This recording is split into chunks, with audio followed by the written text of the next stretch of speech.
Muito boa tarde a todos, sejam todos bem-vindos aqui em nosso espaço Caminho da Luz, aqui nas montanhas em Santo Tomé das Letras, nesse feriado de Corpus Christi, né?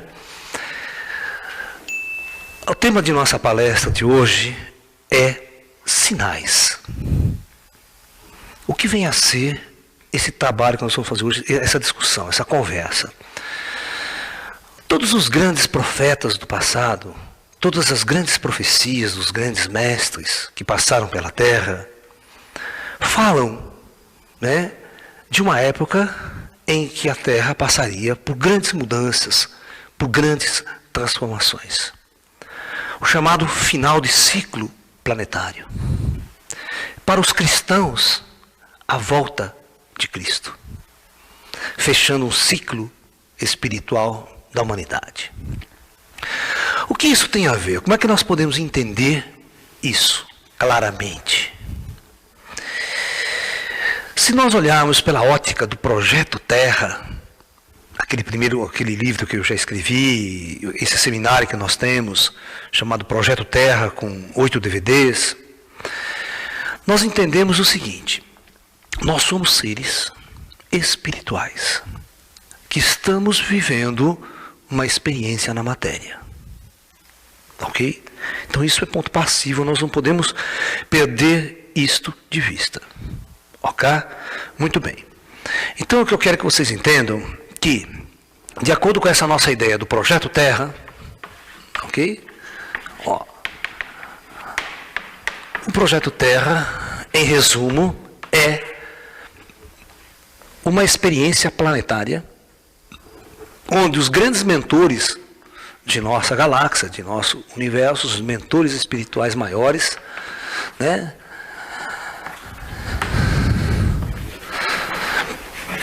escolhem o planeta Terra, né, eles escolhem o planeta Terra para a experiência da alma humana. Então, veja bem, o planeta Terra é um planeta que a Horda Dévica, a Horda dos Espíritos da Natureza, já usavam esse planeta há milhões de anos, né? Nós notamos que os répteis gigantes viveram aqui na Terra por mais de 300 milhões de anos, né? Desde das eras mais antigas até o final do Cretáceo, né? Terminando o período terciário, onde eles são extintos por uma catástrofe muito grande que atinge o planeta Terra, né? Os cientistas até acreditam que essas catástrofes foram originadas pela queda de um grande asteroide no planeta, mudando a face do planeta e levando à extinção milhares e milhares de espécies animais e vegetais que aqui estavam, dando então o renascer do planeta. Mas tudo isso é calculado, porque tudo isso nós temos que ver a parte espiritual que está por trás de tudo, não somente a parte material. Entendeu? Então a Terra, né, nos últimos 40 mil anos, né, ó, nos últimos 40 mil anos, começa a chegada da horda humana na Terra. O que é horda humana? É os espíritos humanos. Ok? Então, o cosmos, os mentores maiores, resolvem utilizar o planeta Terra como palco de experiências para a alma humana viver essas experiências. Então, mas eu quero que vocês entendam que todos esses mentores, todos esses projetos, elas são elaborados nas dimensões espirituais. Ok?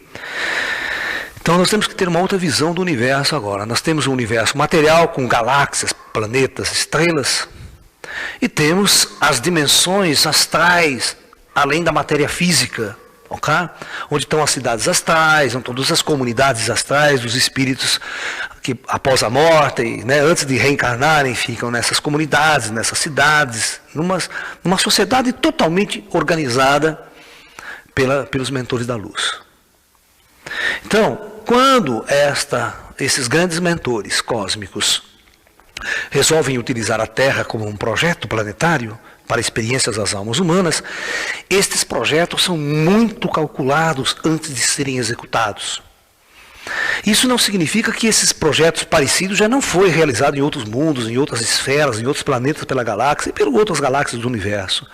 Então não é uma coisa nova, não é uma coisa novidade. Então eles sabem muito bem o que estão fazendo, sabem muito bem o que estão operando durante esses projetos. Então os grandes engenheiros siderais, grandes inteligências extraterrestres, a gente chama assim, eles preparam mundos, preparam planetas, preparam esses corpos biológicos para que a alma utilize esses corpos para viver uma experiência na densidade da matéria. Então tudo é muito bem projetado e calculado. Ok? Então, nesse nosso planeta, o projeto Terra teve essas fases aqui, o que eu quero que vocês observem comigo. Lá atrás, nos últimos 40 mil anos, começaram a chegar as primeiras almas humanas para reencarnarem na superfície do planeta Terra. Ok? Eu vou colocar a linha do tempo para a gente pensar. Esse é o nosso dia de hoje, a época atual. Vamos chegar aqui para trás, colocar o ano 0 na era cristã. Ok? 2000 anos para trás.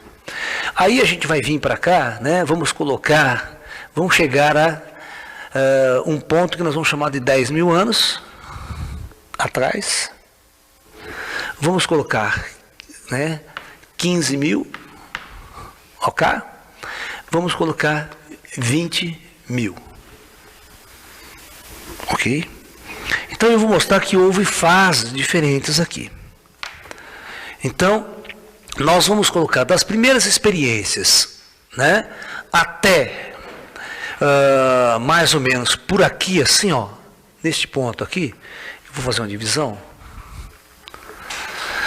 Aqui nós temos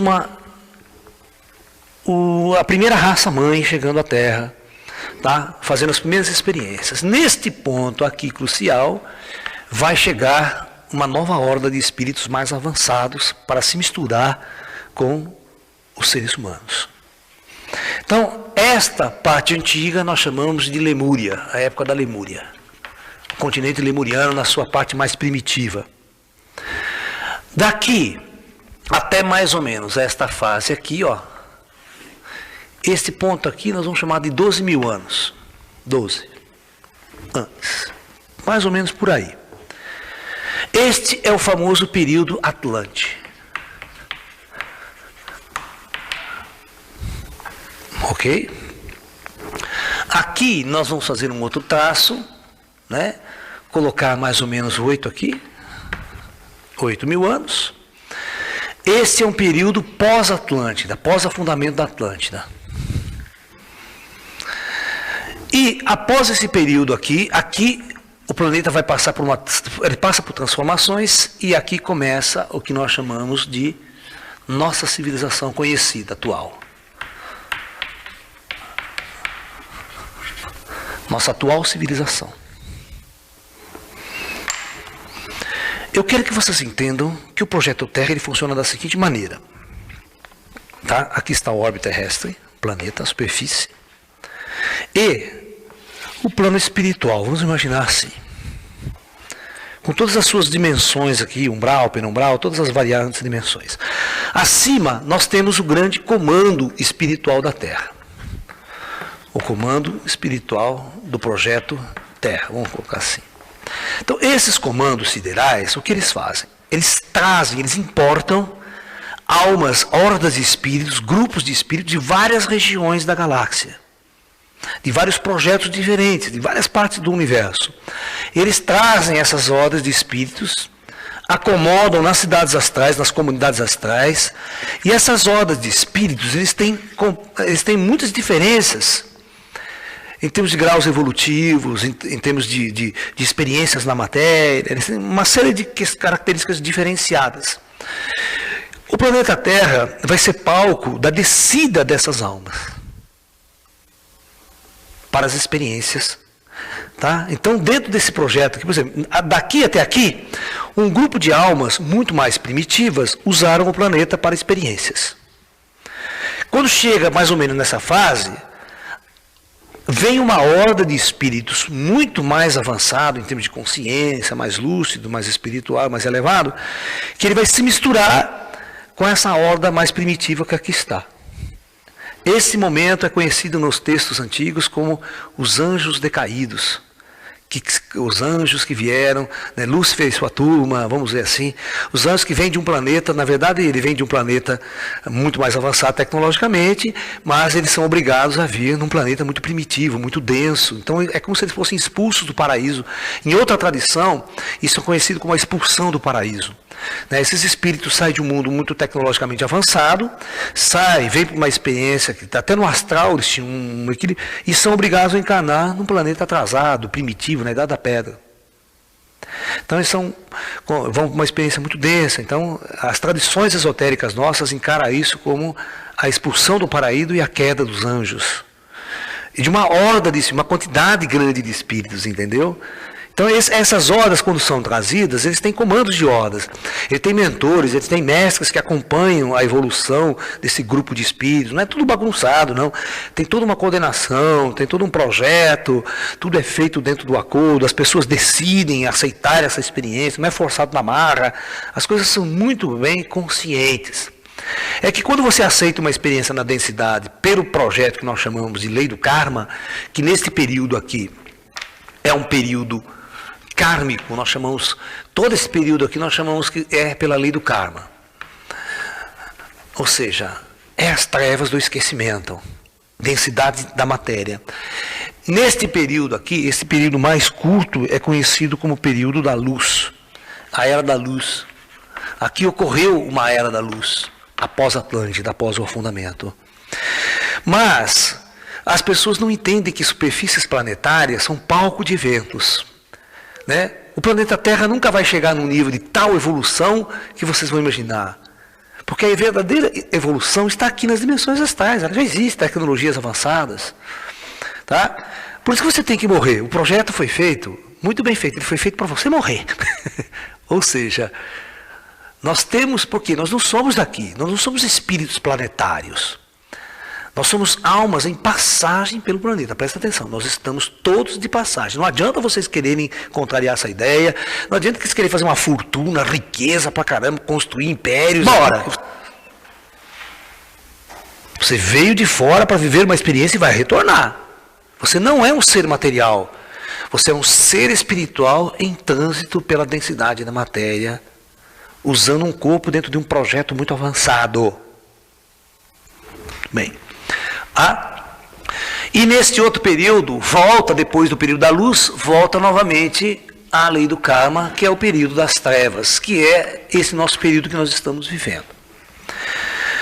Se você tivesse a capacidade de espiritualmente, ter as capacidades psíquicas de dialogar com os mestres espirituais, com os espíritos, sair fora do corpo e visitar as cidades astrais, o nosso lar, visitar Shambhala, todos os grandes centros da sabedoria astral, e conversar com os grandes mentores do projeto, você ia entender toda essa experiência humana, você ia entender todas as suas encarnações passadas, você ia descobrir a sua primeira encarnação na Terra, a hora que você veio, e de que lugar que você veio anteriormente, antes de vir para a Terra.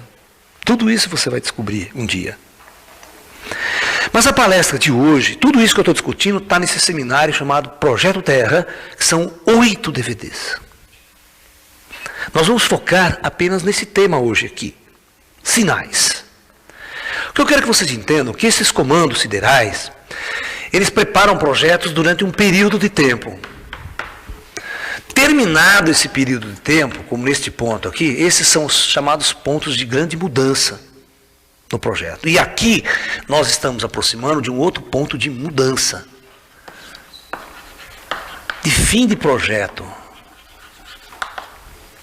planetário. Então, como tudo é muito projetado, muito calculado, tá?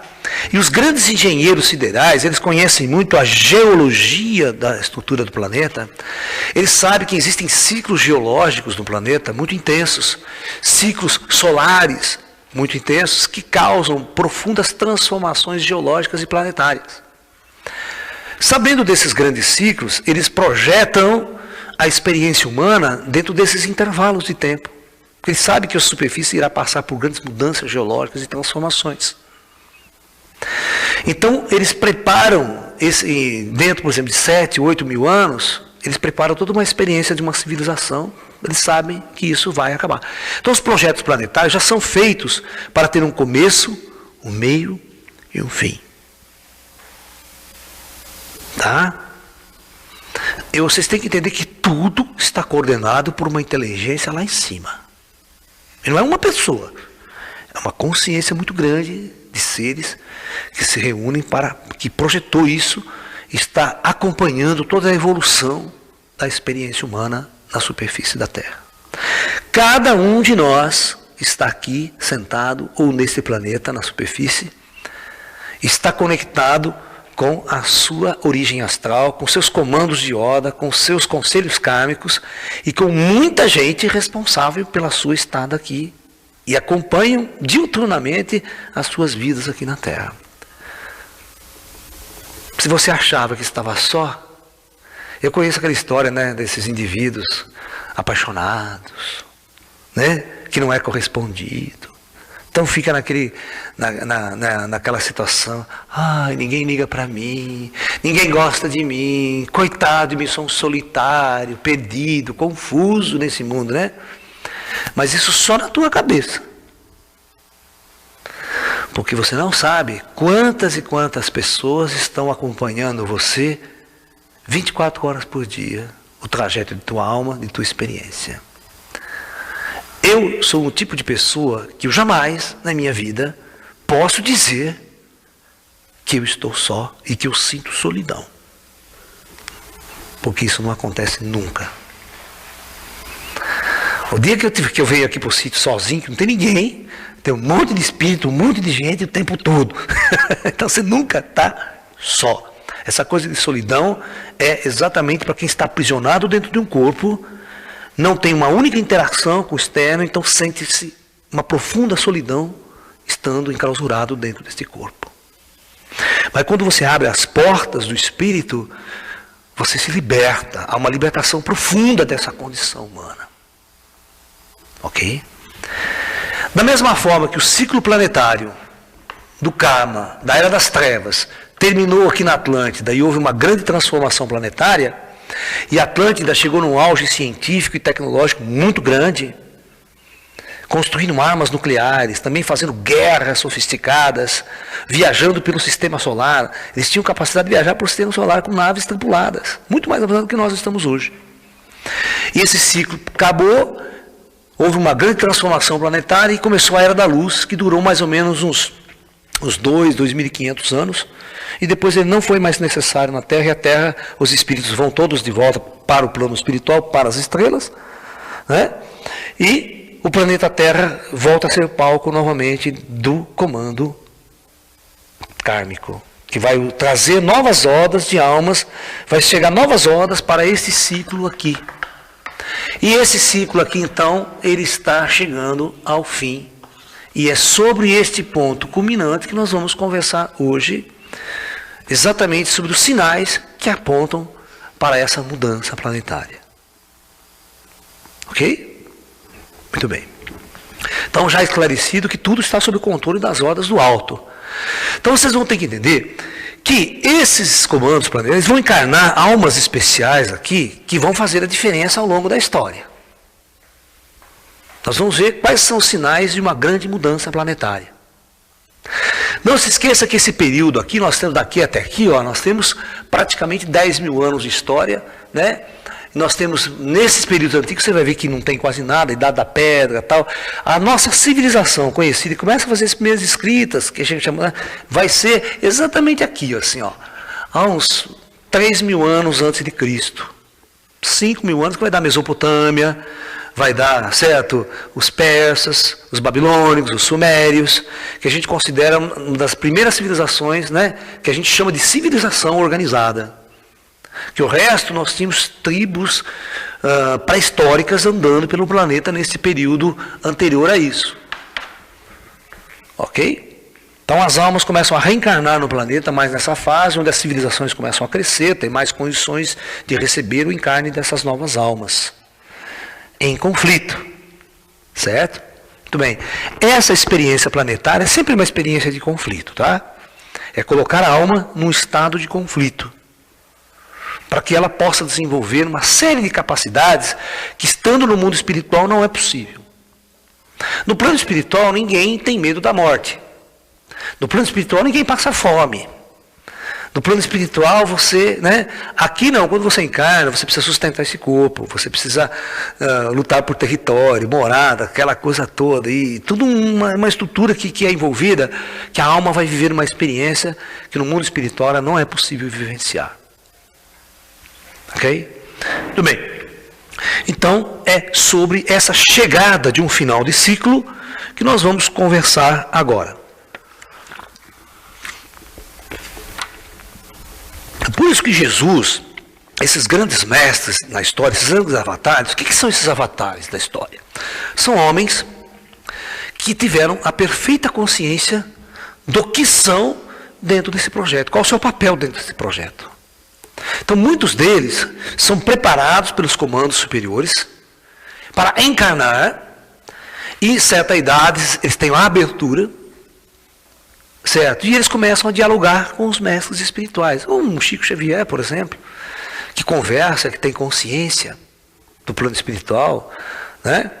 Em corpo astral, à noite é levado de novo para as cidades, lembra de suas vidas anteriores e sabe a sua missão.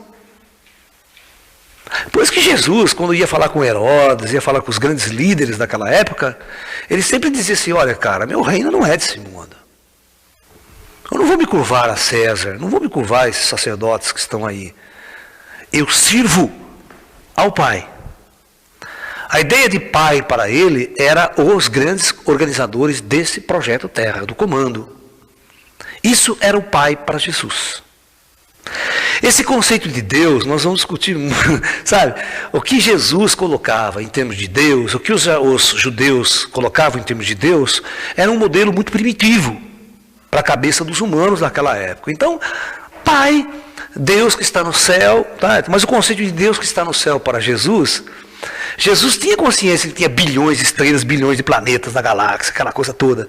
Mas a maioria das pessoas daquela época não tinha essa noção, né? Então achavam que só existia a Terra e acabou o universo. As estrelas que estavam aí apenas para enfeitar o céu, essa coisa toda, né? Entendeu? Mas um avatar sabia, tinha essa consciência mais cósmica. Então, claro que ele dizia, quando Jesus falava de um Deus e o do Pai que está no céu, ele não falava do grande ser cósmico, comandante do universo. Ele falava deste comando planetário, que coordenava toda a experiência humana na Terra. Tá ok? Então é isso. Então esses homens, esses Jesus, esses caras sabiam deste projeto. E o papel de Jesus era exatamente alertar as pessoas que todos estavam de passagem. Por isso que Jesus, quando ele estava lá na cruz, tinha um cara do lado, falou: não esquenta a cabeça, que daqui a pouco você vai estar comigo no reino dos céus. O que é o reino dos céus para Jesus? Cidades astrais. Um local onde não vai ter guerra, não vai ter conflito, a não ser que você for para o umbral, né? Se você for arrastado para o umbral, você vai sofrer um pouquinho. Mas na hora que você sai do umbral, mas se Jesus falou para você: não esquenta a cabeça que você vai comigo lá para o céu. Por que Jesus falava isso? Porque na Terra, a situação social que essas pessoas viviam era um puro do inferno. Aquela guerra, aquela opressão do Império Romano, ter que trabalhar aqui num cão todo dia, como escravo. Isso era o inferno. Então, libertando do corpo, tendo a morte, Jesus falou: esquenta a cabeça que hoje mesmo você vai estar num paraíso comigo, cara. Você não tem noção do sentimento de liberdade que você vai ter. A hora que eu levar você passear nas cidades astrais, que é um lugar legal pra caramba, onde não existem essas guerras, o mal, a opressão, você vai estar numa outra condição. E Jesus sabia disso. Falava: esquenta não, daqui a pouco nós vamos dar uma volta lá pra cima. Porque ele tinha consciência que morte não existe. A morte é um término de uma experiência numa superfície densa e difícil. Então, para quem está lá em cima, a morte é uma libertação e não um castigo. Hoje, por exemplo, vocês têm um assassino, câmara de gás, pena de morte pro cara. Puta, isso é uma libertação pro cara, isso não é castigo para ninguém. Castigo é você deixar o cara numa prisão perpétua, ralando naquela puta vida inteira presa aí, é terrível, cara. Mas matar um indivíduo, Se liberta o cara. Claro que não é uma libertação tão assim, porque esse cara vai ralar no umbral, nas dimensões astrais mais densas. Ele vai ter a sua situação. Isso é outra situação, tá? Mas não é a morte, não é um grande castigo. Então a gente tem que começar a olhar tudo com outros olhos agora, né? Tudo com uma outra visão. Então, Jesus era um grande mestre que sabia que tudo era um projeto. Esse projeto tinha um começo, um meio e um fim. E Jesus sabia qual era o seu papel quando encarnou aqui. O que ele tinha que fazer. Buda, a mesma coisa. Sabe, grandes mestres que tinham a capacidade de ter essa conexão que se chama de iluminação. Iluminação é a tomada de consciência. Isso é iluminação para um mestre oriental. É tomar a consciência do que realmente você é dentro do projeto Terra. Aí você entende o que você veio fazer aqui. Qual o seu papel? Como alma, como espírito em trânsito. Ok? Então esses avatares de grande consciência e muitos outros profetas evidentes pela história, eles tinham certos contatos e poderiam então entender esses momentos marcantes, especiais que o planeta ia viver. Então Jesus falava para os discípulos, não se preocupe, né, que eu no final dos tempos, eu estarei com vocês todo esse tempo. Eu não vou embora, não vou abandonar vocês. E ele estava falando mentira? Não. Porque ele era um espírito, né? Era um espírito que estava aqui ao nosso lado, né? Estava junto de nós. Perfeito? E está no astral, comandando as dimensões astrais superiores, controlando e coordenando toda a experiência humana. Se ele falar assim, não, esquenta a cabeça que eu vou estar com vocês, eu vou voltar. Mas só que no final dos tempos ele não volta encarnando, cara. Ele volta materializando-se, ele volta numa condição de poder, de mestre, de orientador, né? Um ser, né, dotado de grande ciência e tecnologia se manifestando, coordenando um período onde a humanidade já não está mais naquelas trevas primitivas do conhecimento, já conhece o universo, o céu.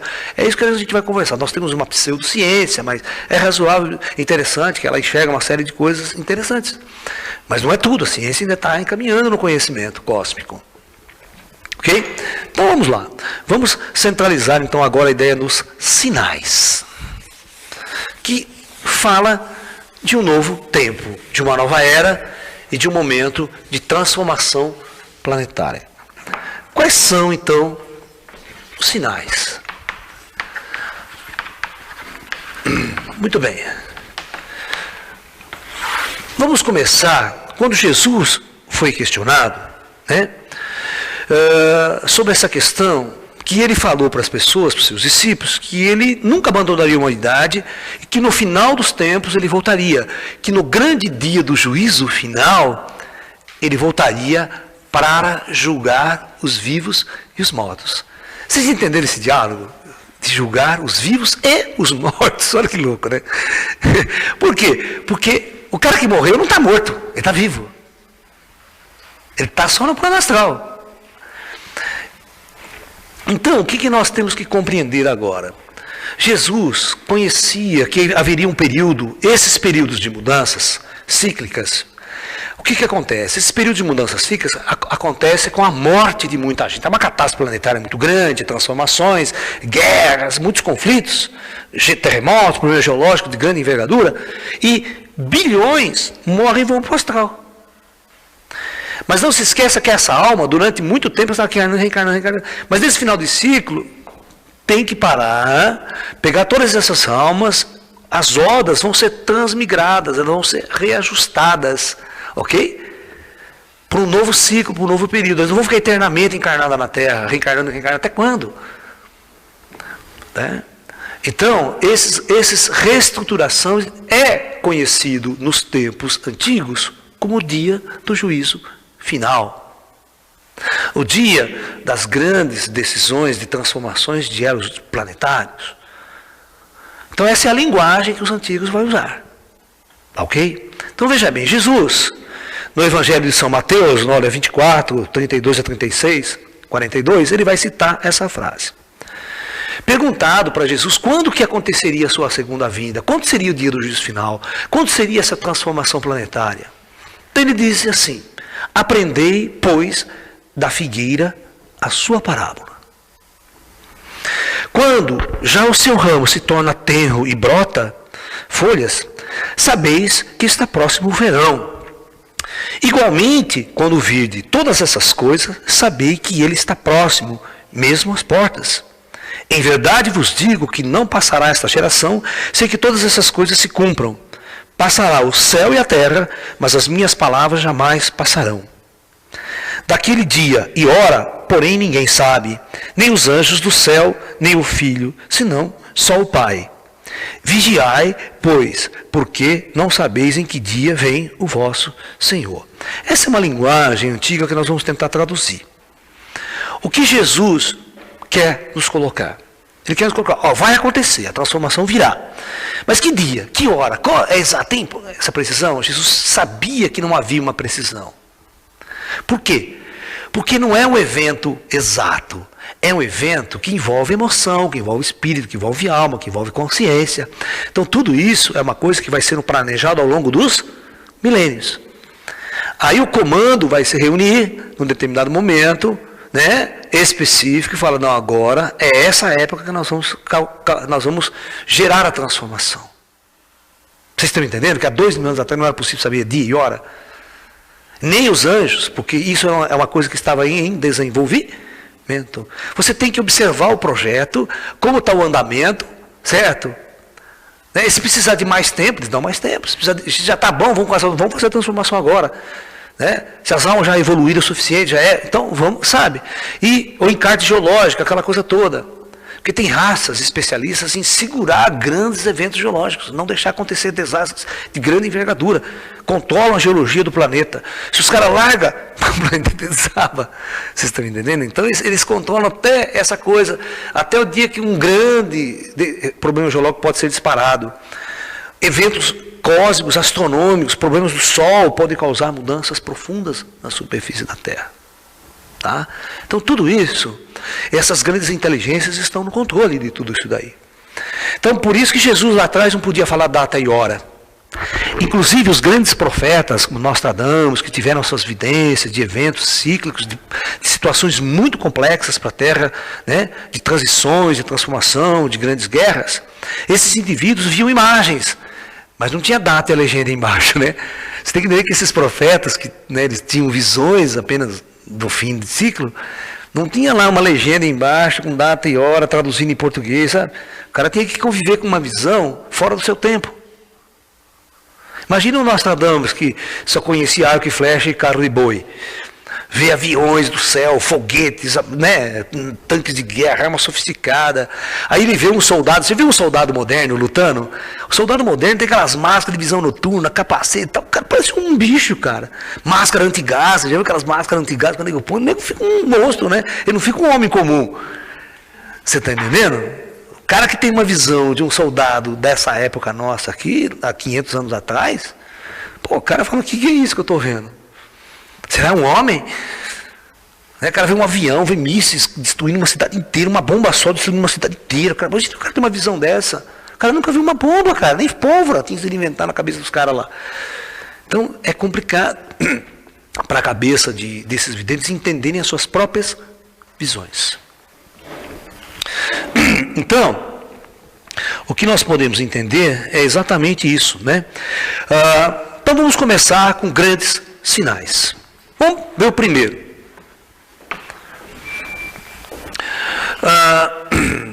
Cada povo, você tem que entender que cada povo no planeta Terra, geralmente são hordas diferenciadas, elas tiveram os seus avatares, tiveram suas religiões, tiveram a sua espiritualidade de acordo com a sua formação. Os chineses tiveram, os tibetanos tiveram a sua espiritualidade, né, os seus guias, né, os judeus, os povos árabes, né, e assim por diante, ok? E são culturas aparentemente iguais, têm uma certa sintonia, mas no grosso as pessoas não conseguem identificar essa similaridade por causa da sua cultura e da sua forma de ver a sua religiosidade. Mas quem tem um olho lá, olhando lá de cima, sabe que a mensagem é a mesma.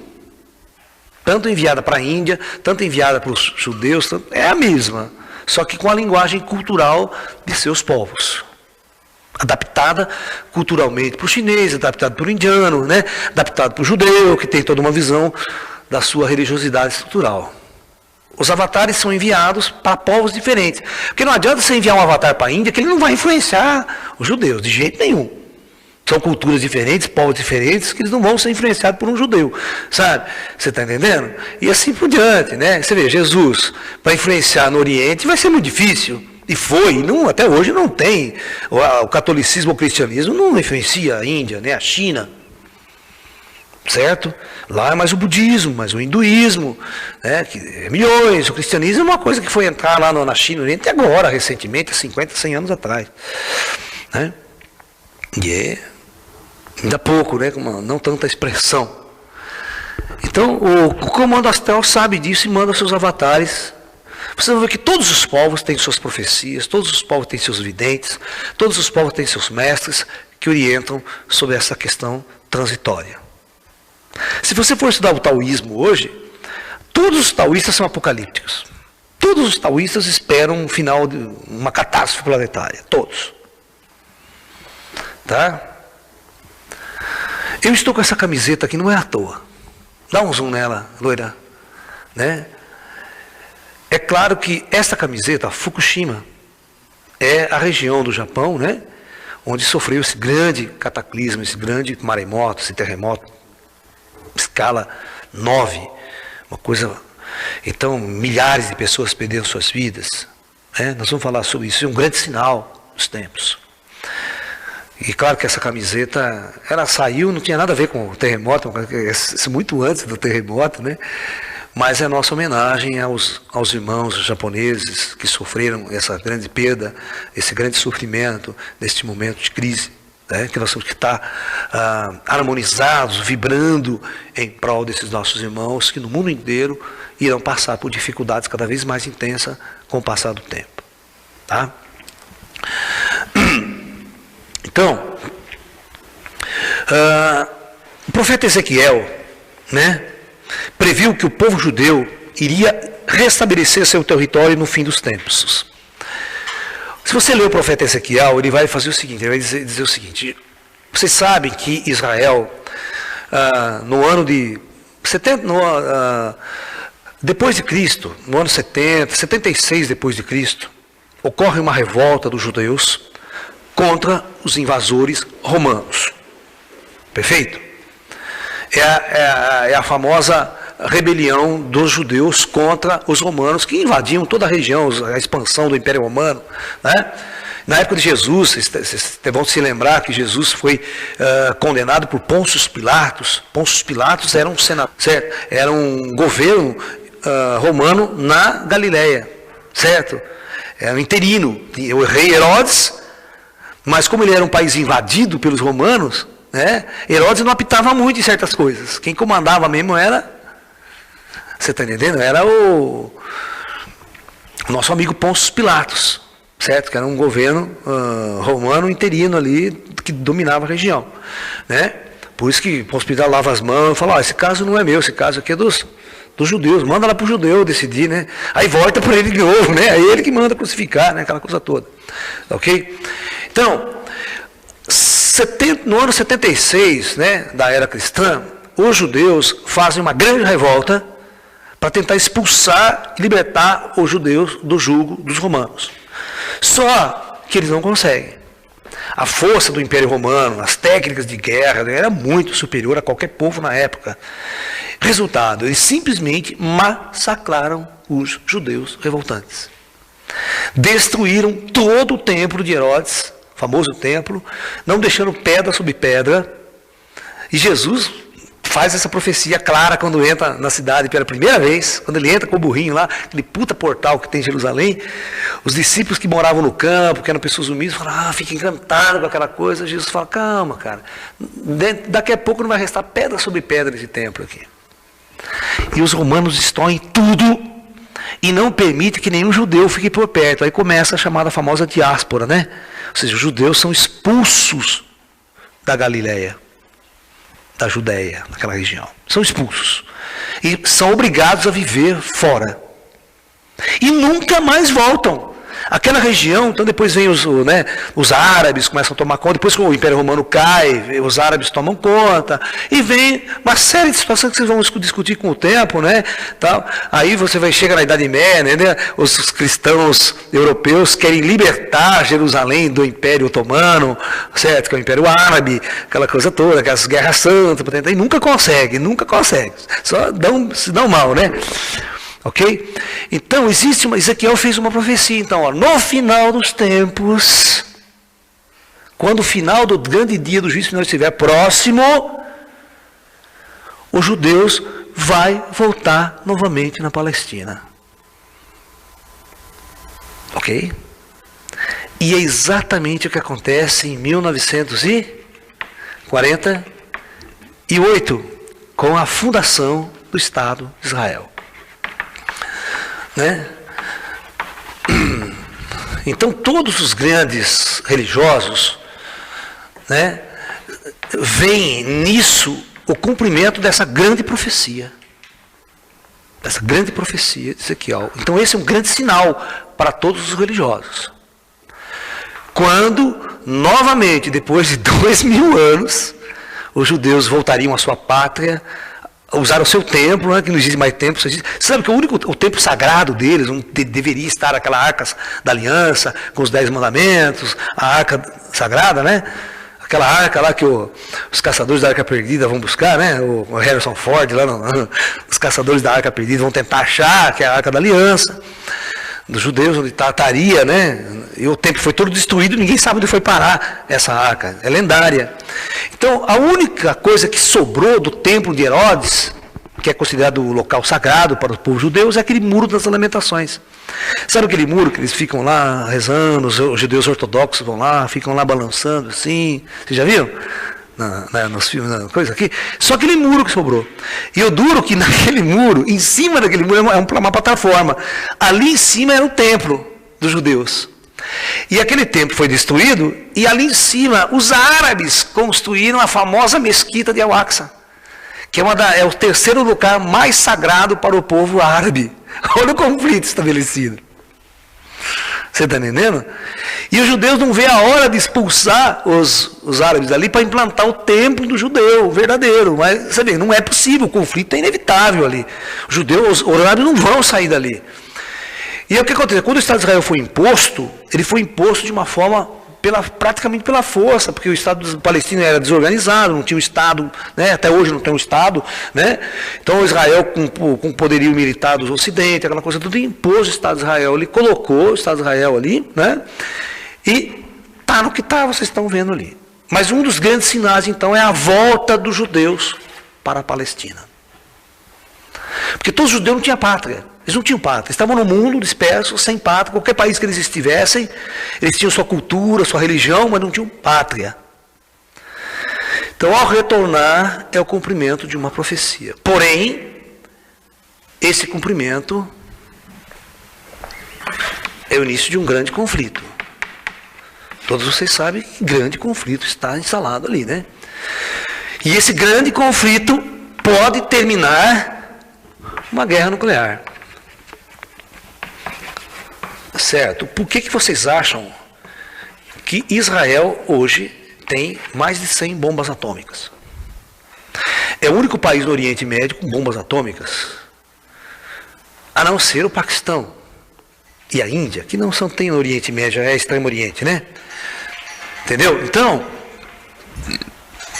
isso pode ser realmente um sinal de que isso pode gerar. Sabe, o Irã, os inimigos declarados de Israel, levantando um poderio nuclear também, tentando desenvolver suas armas.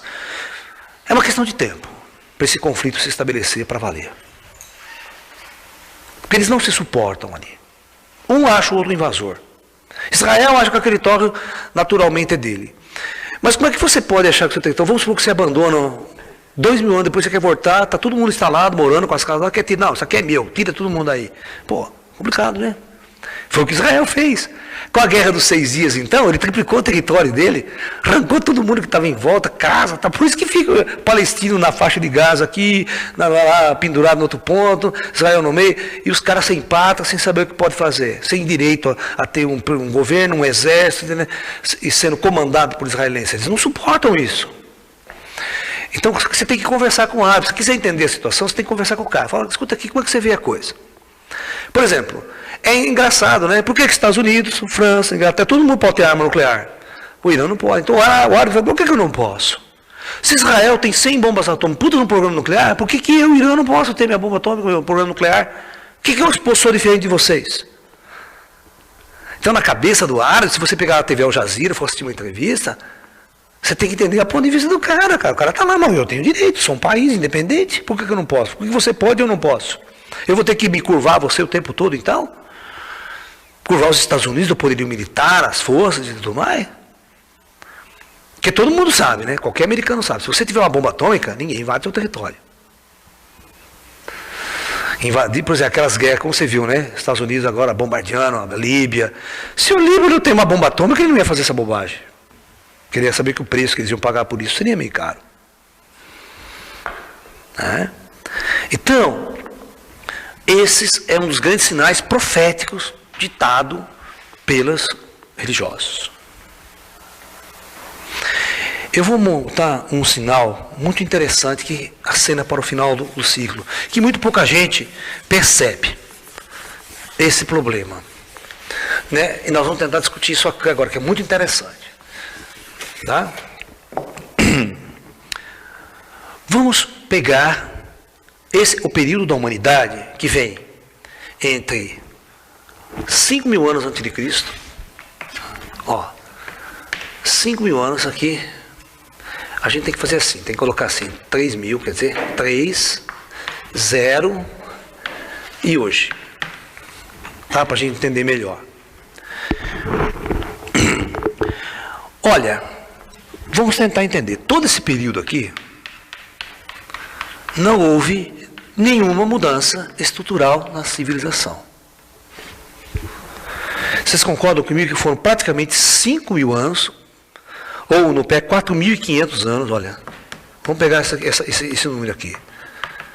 Onde a humanidade, ou seja, o plano astral, não permitiu que nenhuma tecnologia se desenvolvesse na superfície do planeta. Toda alma que encarnasse nesse período ia viver um estado extremamente tenso, ou seja, teria que fazer viagem, teria que ir a cavalo. Você está entendendo? Ou seja, não havia tecnologia, remédio, não tem remédio. Pegou a infecção, vai morrer. Fez um corte na perna aqui, está morto. Ok? Então, a gente chama de período de trevas mesmo, em todos os sentidos, de conhecimento. Ninguém sabia o que estava fazendo aqui, perdido, gente não tinha acesso à escola, não tinha acesso a livro, não tinha acesso a estudo, vivia sob comando de generais, de imperadores, aquela coisa toda que fazia a sua cabeça, você ia lá lutar como soldado, que nem tonto, né? Você ia que nem bobo, que nem escravo, que nem androide, lá com arma na mão para defender um rei, para defender não sei quem, essa bobagem toda, aquelas guerras homéricas, aquela coisa louca, né? Guerras napoleônicas, então, se matando por... Ninguém sabe por quê. No entanto, nos últimos 500 anos, aí que está a chave, ó. A coisa começou a mudar. Algo aconteceu aqui, que o comando astral falou assim, agora vai mudar esse negócio. E para mudar esse negócio, o astral tem que encarnar pessoas certas. Então, no meio desse povo de trevas, ignorante, burro, ele vai encarnar uma alma especial, uma alma muito inteligente, um espírito vindo de um lugar diferente, ou preparado já lá no astral, certo? Para essa experiência, um cientista, um indivíduo, por exemplo, Isaac Newton, encarna, Galileu Galilei, pá, encarna, Nicolau Copérnico, pá, vou encarnar esses caras. Esses caras, vocês vão ver que essa época era uma época em que as revoluções científicas e do conhecimento era feita por um único homem sozinho. Vocês têm que entender que Isaac Newton publicou seu primeiro livro com as 3 leis famosas, com todos os cálculos matemáticos sofisticados, com 25 anos de idade. Vocês têm noção disso? Ele não era um homem comum. Ele não era um homem comum.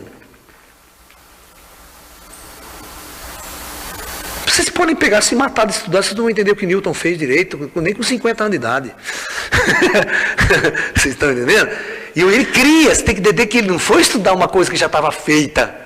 Como vocês vão lá na escola, estudar física, matemática, já está pronto, vocês não têm que fazer esforço nem só aprender o que foi feito. Ele não, ele teve que inventar aquela porcaria toda sozinho. Então esses homens não são homens diferentes, são homens especiais, são almas encarnadas, projetadas pelo comando astral para fazer a revolução, porque o plano astral vai permitir uma mudança do planeta. Então, esses últimos 500 anos, nós vamos experimentar a revolução industrial, certo? O renascimento, ou o renascimento, vamos falar isso aqui, né? Os renascentistas.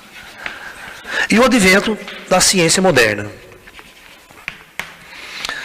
Né? A ciência moderna, ela tem uma origem. Você sabe quem que é o pai da ciência moderna, que a gente chama do pai, e ali começa a ciência moderna?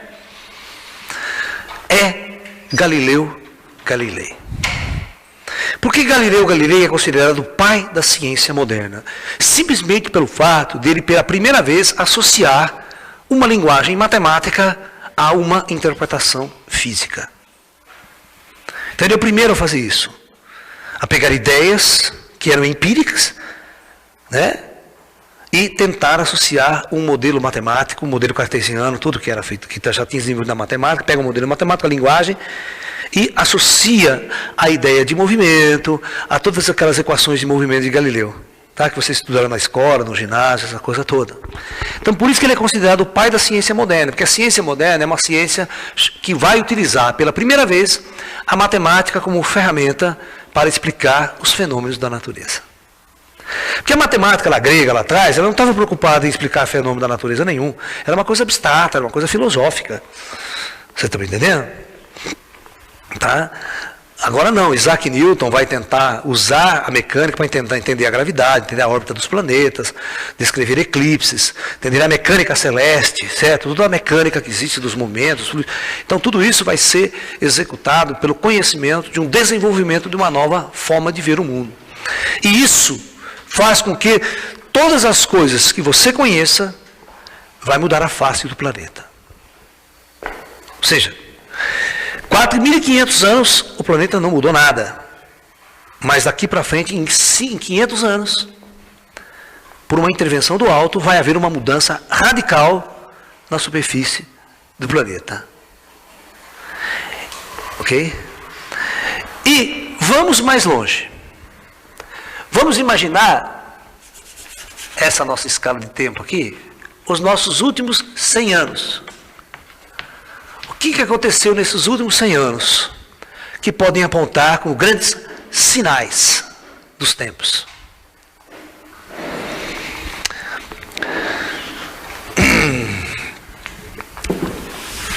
Na verdade,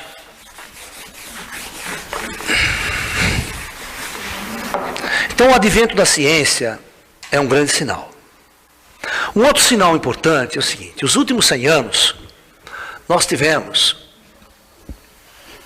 2 grandes guerras. Guerras mundiais. Ok, qual que é o problema disso aqui? Por que isso é um sinal? Primeiro, todas as outras guerras que existiram ao longo da história, desses 4.500 anos, nenhuma foi planetária. Todas as guerras eram localizadas. Um brigava com o outro ali na Europa, outro brigava com o outro aqui no Oriente Médio, tribo brigava contra tribo, ok? Mas, por quê? Porque não havia tecnologia, não havia como o cara aqui da América do Sul ir guerrear com o europeu, e guerrear com o japonês, né? Como que eu vou atravessar o oceano para brigar com o cara lá? Eu nem conhecia o japonês, né? Não tem nem técnica para conhecer o povo, para interagir com o povo. Então, quando a ciência começa a ampliar, começa a haver uma interação maior entre os povos em todo o planeta. E óbvio, essa interação maior entre todos os povos do planeta vai aumentar o conflito existente entre esses povos. Porque são povos de cultura diferentes, estados evolutivos diferentes, tecnologias diferentes, certo? Você vê naquele famoso filme, nesse último filme muito bonito chamado O Último Samurai, não é verdade? Por que O Último Samurai? Porque, bicho, não adianta, você pode ser um guerreiro famosíssimo, corajoso ao extremo, habilidoso ao extremo com a espada, mano, eu não tiro na sua cara, acabou a sua valentia.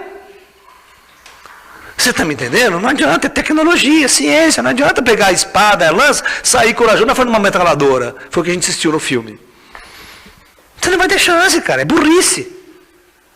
Se você for, não é coragem isso daí, é burrice. Então, O Último Samurai, você vê exatamente uma coisa muito importante, um sinal. Um grande sinal é mostrado ali. Que o tempo e as coisas mudaram. E se você ficar no passado, você vai dançar. Ok? Então, pela primeira vez, nós tivemos 2 grandes guerras mundiais que envolveram todo o planeta. Ou seja, todo o planeta estava em guerra. Mas você vai falar, mas Laércio, eu não fui na guerra não. Só um soldado. Mito. Quem conhece a história do Brasil na Segunda Guerra Mundial, quando o Brasil foi na Segunda Guerra Mundial, 90% das indústrias aqui no Brasil, 90% eram obrigadas a trabalhar pela indústria militar, pela indústria bélica, fazer bomba, fazer granada, fazer isso. Pô, em Limeira, na minha cidade, a fábrica era uma fábrica de fazer máquina para café, máquina para lavoura. Ela foi adaptada para fazer granada e fazer bala de fuzil. Em 4 anos de guerra, toda aquela indústria só trabalhou para fazer arma. E muitas outras indústrias. Quem vai fazer o uniforme do soldado? Quem vai fazer a bota? Quem vai fazer a comida? Quem vai fazer o revólver? Então existe todo um país envolvido na guerra. Não tem que estar lá na guerra dando tiro para estar guerreando. Toda uma logística. Quem fabrica o avião? Quem fabrica o tanque de guerra? Sabe? Quem fabrica a metralhadora? Então tem uma indústria toda trabalhando. Então os Estados Unidos, quando vai para a guerra, você precisa saber que 10 mil soldados que estão na guerra? Quem é que mantém todo aquele sistema funcionando? Milhões de dólares sendo investidos, economia. Então, o país vai à guerra. Agora, os Estados Unidos teve a sorte de o seu território nunca ser bombardeado durante a Segunda Guerra Mundial. Só a Pearl Harbor, aquela coisa que nem era território lá no fim do mundo, né, nos Estados Unidos. Mas a Europa, você estava lá em Londres, França, Inglaterra, você estava na Alemanha, pô, era caindo a bomba em cima do Sesc. Você está entendendo? Era o apocalipse para você. Então, preste atenção, a Primeira Guerra Mundial,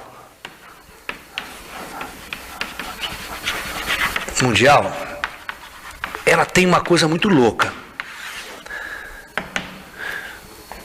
Nós temos aqui a intervenção espiritual no meio dessa guerra.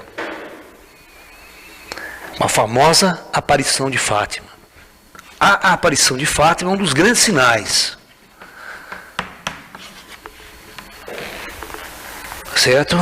E o terceiro segredo de Fátima nunca foi revelado. Essa bobagem que o Papa falou aí e tal, para enganar trouxa. Ela nunca foi revelada.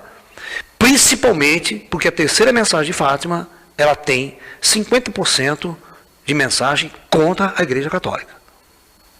É um dos motivos que o Papa nunca abriu a boca. E os outros 50% é a destruição do planeta. Por uma terceira Guerra Mundial.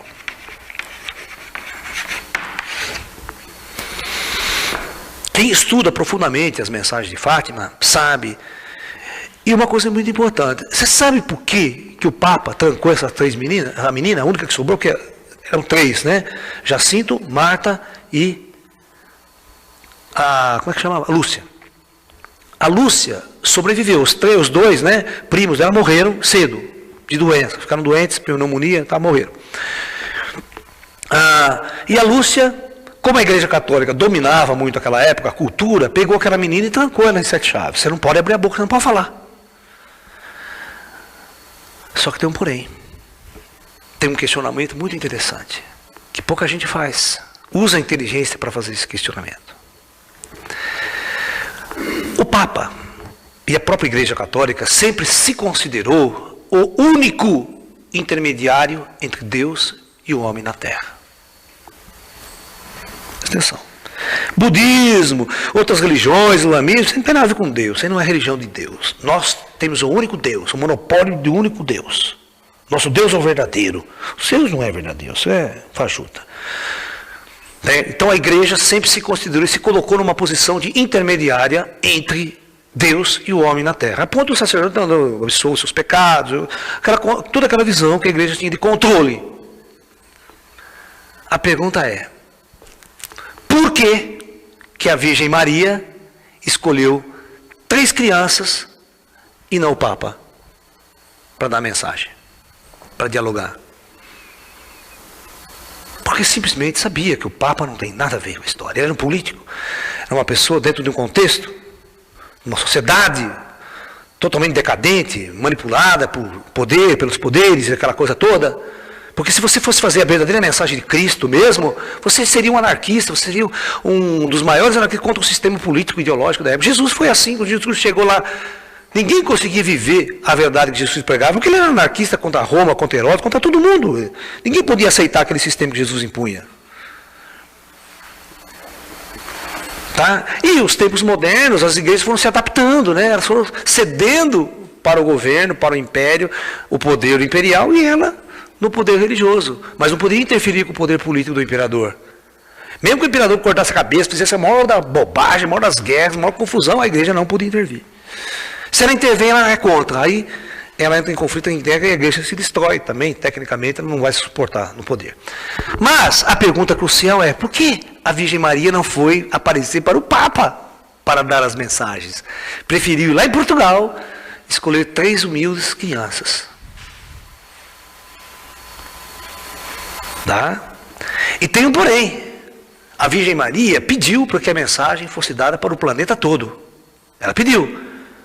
E o que o Papa e a igreja fez? Exatamente ao contrário, ela não cumpriu o mandamento.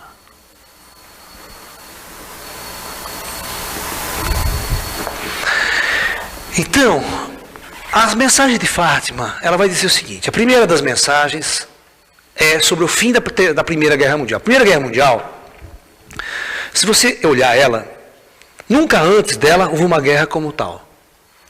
Uma guerra de trincheira, uma guerra com armas sofisticadas e o uso pela primeira vez de arma química. O gás mostarda, o gás sarin foi utilizado na Segunda Guerra Mundial como uma arma de guerra. E pior, sabe quem inventou essa arma? Pela primeira vez? Um cara que tinha sido prêmio Nobel de Física e de Química na Alemanha.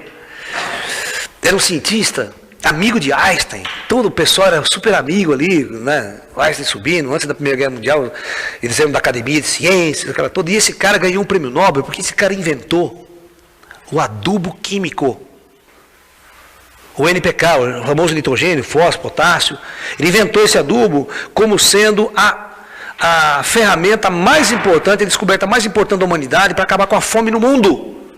Porque pela primeira vez as lavouras poderiam ser adubadas, as terras poderiam ser expandidas, ou seja, se podia multiplicar por 50 as terras plantadas de cultivo com a fome no mundo. Esse era o objetivo.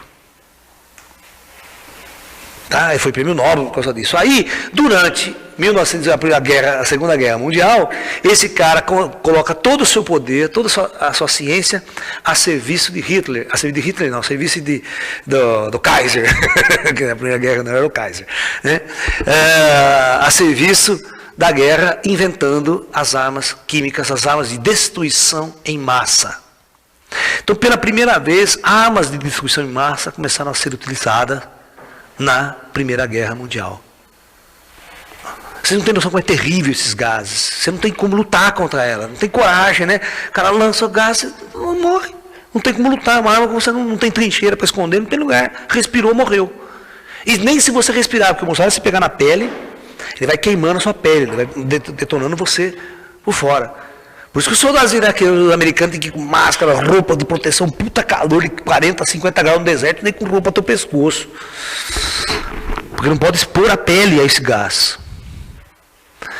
Entendeu? Então, se você vê o cenário da Primeira Guerra Mundial, é um cenário desolador, é um cenário apocalíptico. É um cenário apocalíptico. Então esse é um sinal do final dos tempos. É o primeiro. A Segunda Guerra Mundial, então, ela vai ser o segundo sinal, o grande sinal. Né? Porque os profetas vão falar exatamente, né, dessa questão de você... essa questão de você...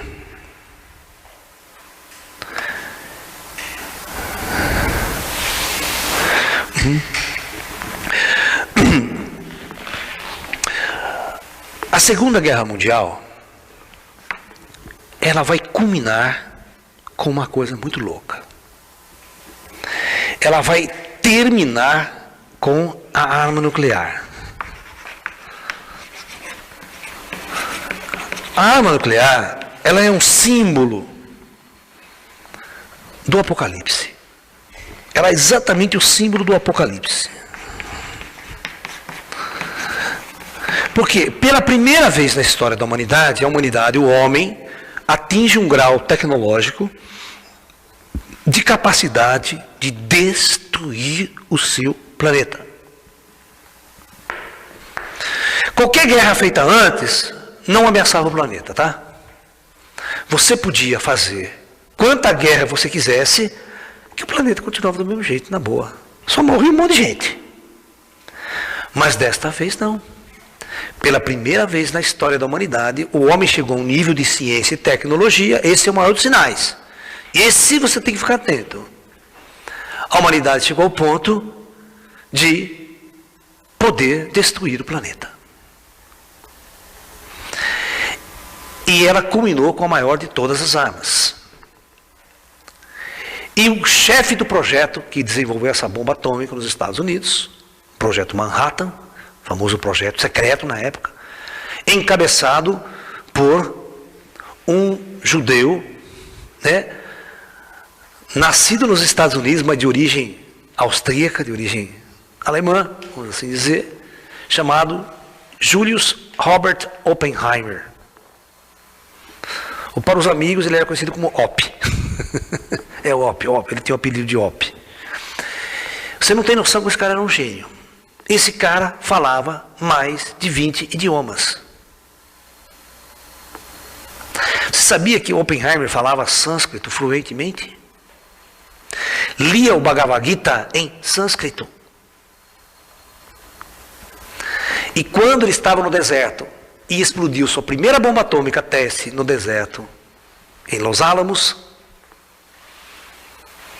ele falou exatamente uma frase do Bhagavad Gita. Ele simplesmente falou essa frase em sânscrito: eu também me tornei um destruidor de mundos. Porque o Krishna no Bhagavad Gita, ele fala lá atrás, né, que ele é o Senhor dos mundos. Ele é o Criador e o Destruidor de mundos. Uma das partes do Bhagavad Gita. Então, o Oppenheimer falou assim: eu também me tornei um Deus, como você, Krishna. Na ideia, ele falou isso. Ele falou só aquela frase que eu falei: eu também me tornei um destruidor de mundos. Porque ele teve a capacidade agora de também destruir mundos.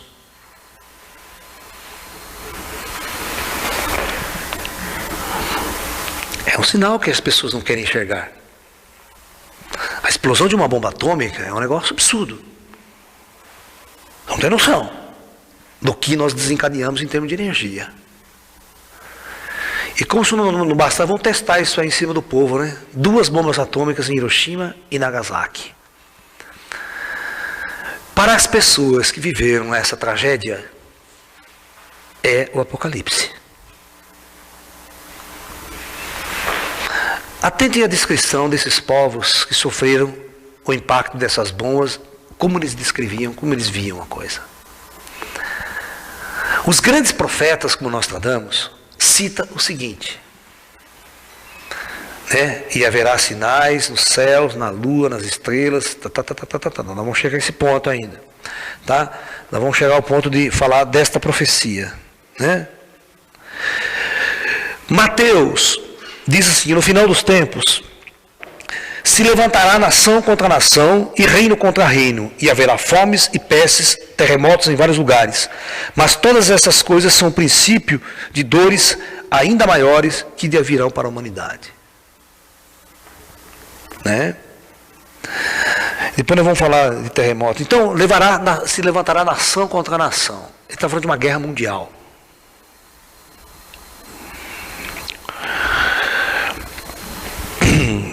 Após a Segunda Guerra Mundial, o desenvolvimento das armas nucleares se tornou uma coisa de segurança para os grandes potências. Os americanos eram o único detentor da arma atômica, dessa tecnologia atômica. Ok? Porém, embora de uma forma secreta essa bomba foi produzida, dentro tentando ser secreto, mas todos os planos foram vendidos para a União Soviética, e em 1949 os russos explodem sua primeira bomba atômica. Vocês sabiam que tem um famoso caso, né, nos Estados Unidos, né, daquele casal que roubaram todos os planos da bomba atômica e mandaram para a União Soviética.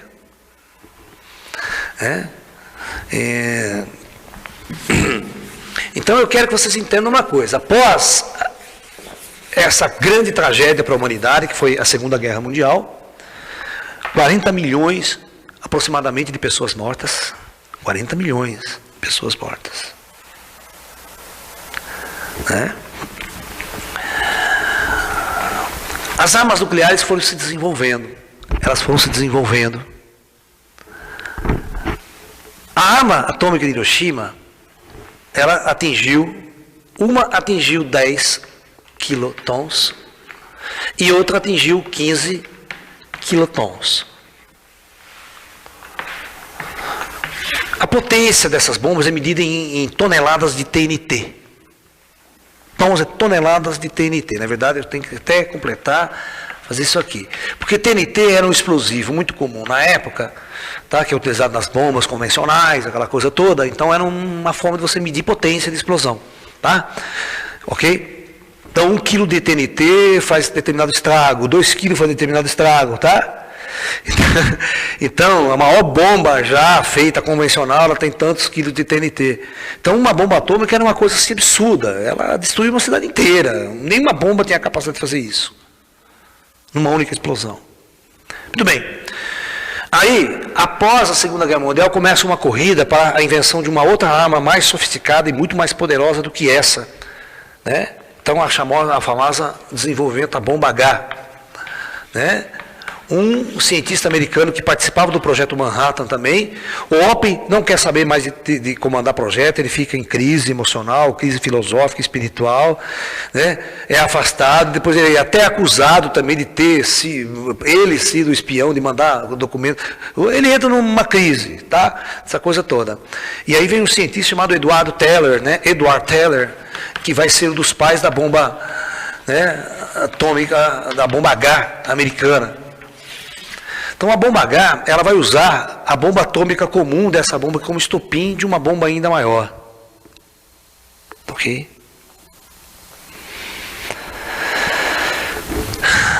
Presta bem atenção, vocês vão fazer a conta em casa. Os russos fizeram a maior bomba H até hoje. Os russos explodiram uma bomba de 150 megatons. Eu quero que vocês façam a comparação, quantas vezes ela é mais poderosa do que uma arma de 15 quilotons. Vocês fazem a conta em casa.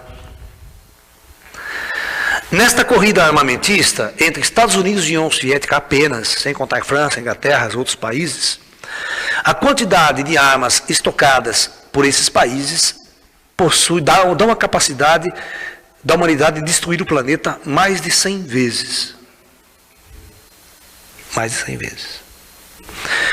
Os arsenais comuns americanos, as bombas, aquelas bombas intercontinentais que os mísseis levam, são bombas de hidrogênio, né? Essas bombas elas têm uma capacidade de 10 megatons.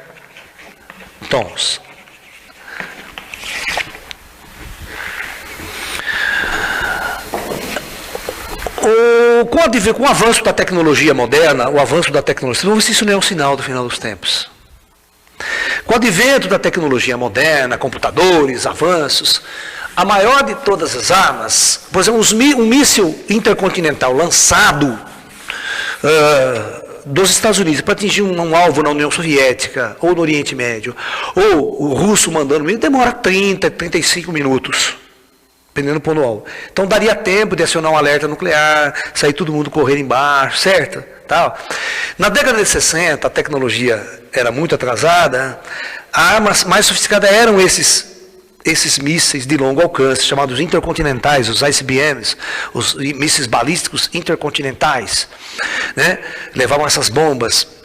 Aí, os russos e americanos começaram a desenvolver uma tecnologia para interceptar esses mísseis. Ok? Vamos interceptar essa bomba no espaço, vamos cada um míssil, vamos interceptar ele, então, quem inventasse um interceptor de melhor qualidade poderia ganhar a guerra, certo? Porque a guerra seria relâmpago, né? Os russos mandam 100 mísseis, eu também vou mandar 100 mísseis na sua cabeça. E mando tudo. E a técnica era a seguinte: numa guerra atômica, não dá para titubear. Eu tenho que mandar tudo que eu tenho na hora. Se um míssil russo vier contra mim, a guerra tem que ser total, não tem meia guerra. Porque se eu não fizer isso, os russos vão lançar tudo contra tudo que eles têm. Então, para haver uma possibilidade de ganhar, eu preciso destruir o arsenal russo antes dele ser lançado. Ou interceptar o máximo possível de mísseis. Então na década de 60, 70, a corrida foi para inventar interceptores totalmente eficientes. Eles não conseguiram porque os mísseis eram muito rápidos. Os intercontinentais vêm do espaço uma velocidade tão incrível que para você acertar ele, o míssil acertar ele, era uma coisa difícil. Ok? E o problema era, você interceptava a ogiva do míssil, né? E aquela merda explodia. Você tinha que interceptar no espaço. Você não podia interceptar em cima do teu país, que a bomba atômica explodia. Você sabia que uma bomba atômica desse nível é projetada para explodir a 2.000 metros de altura sobre uma cidade? Ela não cai no chão. Ela vem e ela é projetada para explodir a 2 km de altura. Aí a quantidade de devastação é muito maior, porque ela vem lá do alto, toda a devastação. Aí você lê as profecias de Nostradamus, ele fala assim: olhei para o céu e vi o sol caindo sobre as cidades. Porque quem vê uma bomba atômica explodindo é um verdadeiro sol. Olha que interessante. Aí, os russos, os americanos inventaram um míssil, presta atenção, de ogivas múltiplas.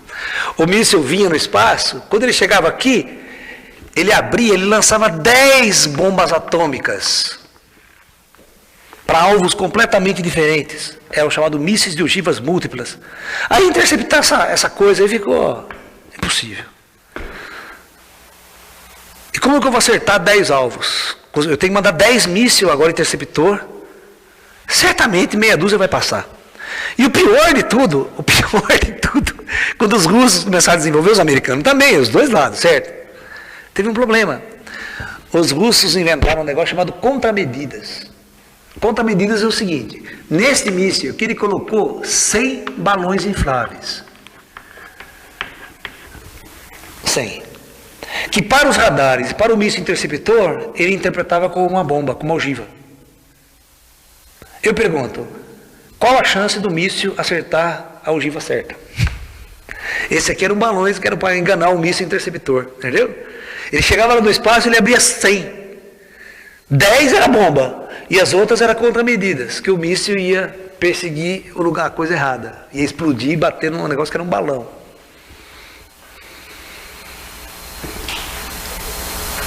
Simplesmente, os cientistas de ter percebido, bom, é impossível interceptar um míssil. Então só tem um problema, não vai fazer a guerra. Se fizer, dançou. Não tem vencedor, não tem como. Aí, esses mísseis, com o passar do tempo, na década de 60, era comum Rússia, Estados Unidos, Europa, fazer treinamento contra guerra nuclear, abrigo. Tocava sirene, todo mundo corria para o abrigo nuclear. Isso era comum. 2 horas da manhã também. Mas depois, na década de 80, os americanos falaram: vamos parar com isso, que não vai adiantar porcaria nenhuma, perda de tempo. Os americanos e os russos inventaram uma coisa chamada submarino nuclear.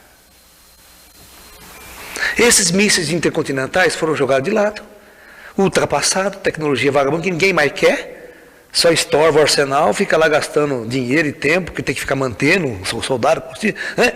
Então todo mundo começa a desarmar, os russos já estão desarmando isso, os americanos já desarmaram faz tempo, tem meia dúzia lá só para o inglês ver, porque eles inventaram uma arma muito mais sofisticada e muito mais poderosa, que fez com que todo mundo pudesse fazer treinamento militar para abrigo nuclear, para correr para abrigo, uma coisa chamada submarino nuclear. Submarino, vocês imaginam um submarino com 300 metros de comprimento, vocês já imaginaram isso?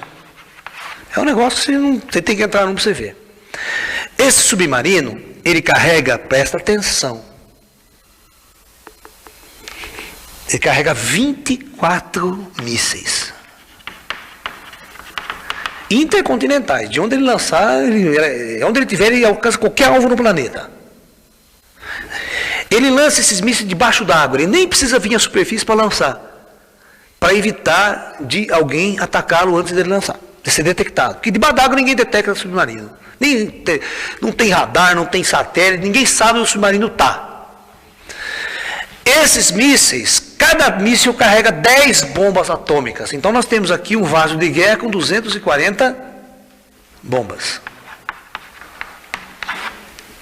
Esses submarinos podem patrulhar a costa da União Soviética, a costa do Japão.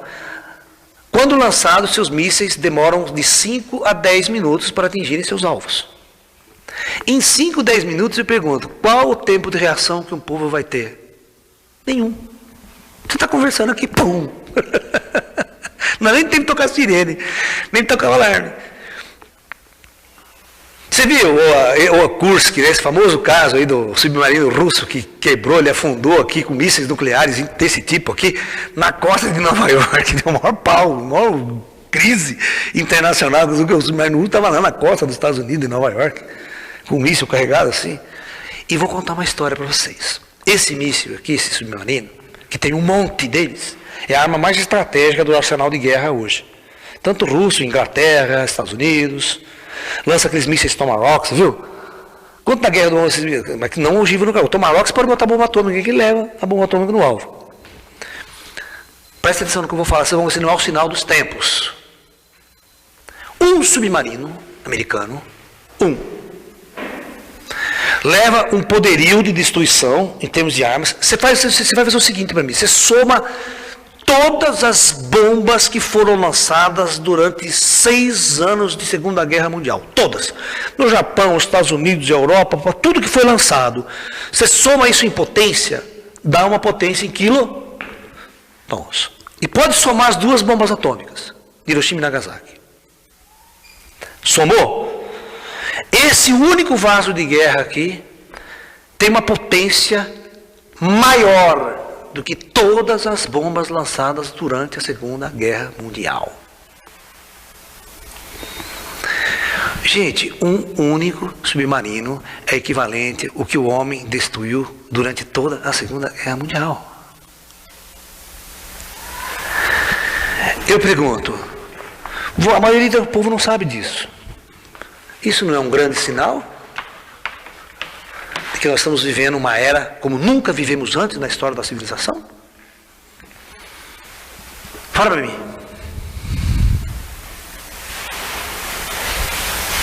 Por isso que é o primeiro sinal de guerra, você vai ver o que vai acontecer. E entrevistando um desses almirantes desses submarinos, foi lhe perguntado, se você receber a ordem de ataque, você ataca? Nós estamos aqui para isso. Nós lançamos todos os mísseis, mas eu tenho certeza de uma coisa. O dia que eu apertar esse botão, o almirante falou, o meu planeta jamais existirá como antes.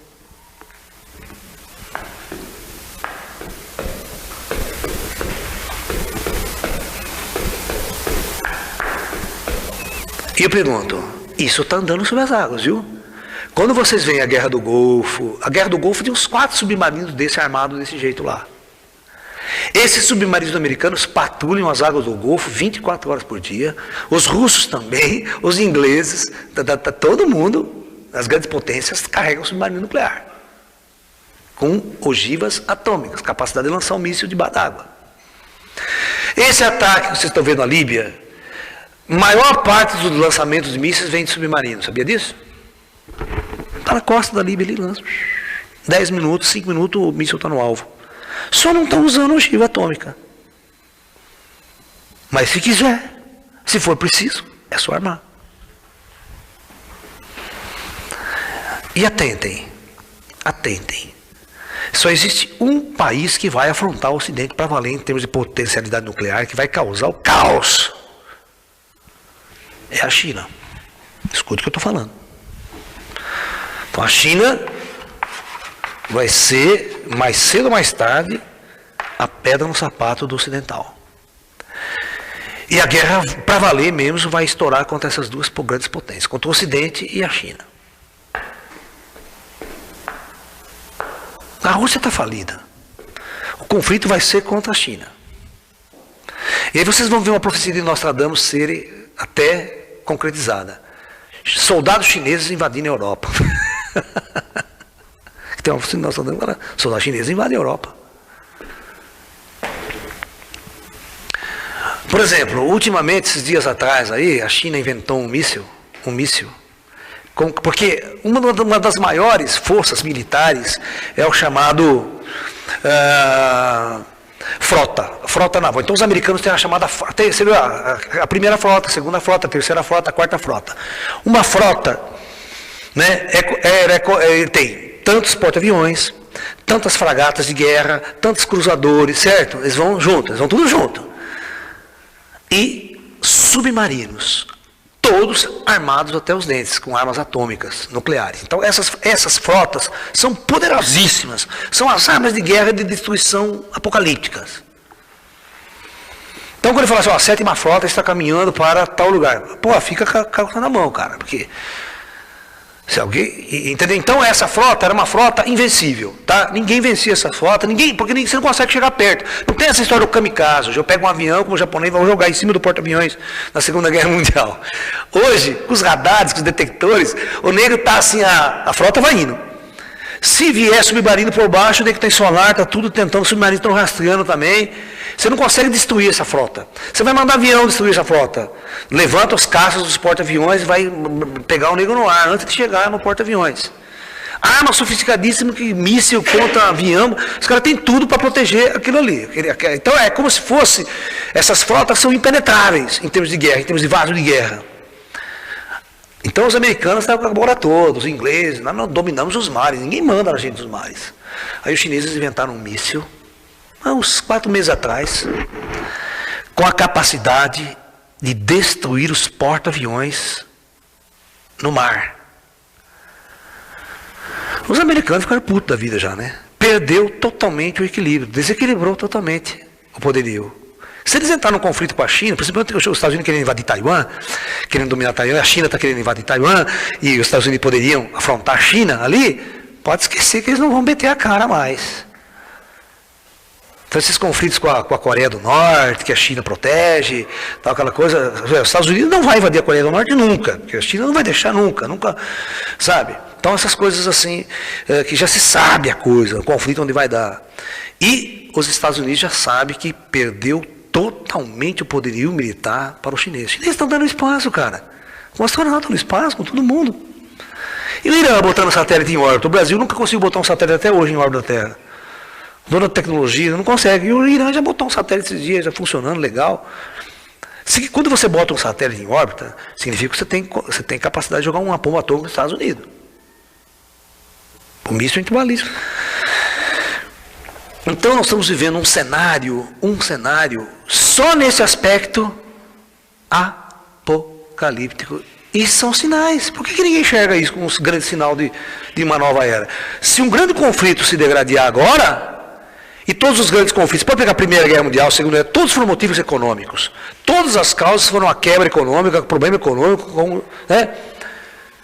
E o que você acha que a China está fazendo no mercado comum internacional? Está quebrando os Estados Unidos está quebrado economicamente, aí começa o conflito, sabe?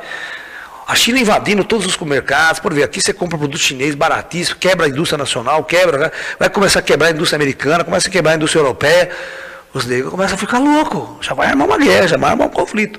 Só que essa guerra não vai ser igual às outras. Então esse é um grande sinal. Agora, Vamos partir para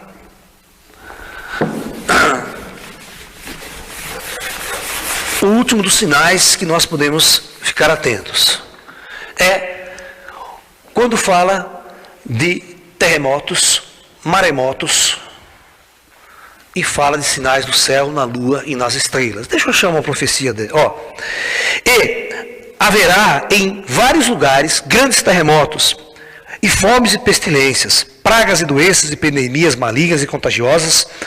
Haverá também coisas espantosas e grandes sinais no céu. Isso aqui é Lucas 21:11. Essa é mais importante. Olha, e haverá sinais no sol e na lua e nas estrelas. E sobre a terra haverá angústia das nações em perplexidade pelo bramido do mar e das ondas.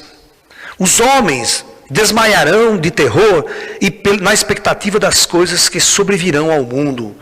No entanto, os poderes dos céus serão abalados. E então verão vir o Filho do Homem em uma nuvem, com o poder e grande glória. Orai, quando essas coisas começarem a acontecer, exultai e levantai as vossas cabeças, porque a vossa redenção se aproxima. É interessante que esses mestres, esses indivíduos, esses profetas, que acabam colocando às vezes as palavras de Jesus, porque Jesus poderia estar falando, ele pegou e copia as ideias de Jesus. Ele fala exatamente sobre os acontecimentos do final dos tempos, quando Jesus está prestes a voltar, quando a redenção da humanidade. Olha que legal. É muito louco que eles colocam a coisa de um jeito assim que a gente não entende, o homem comum não entende. Quando o mundo estiver numa grande catástrofe, num grande caos, é o momento da redenção.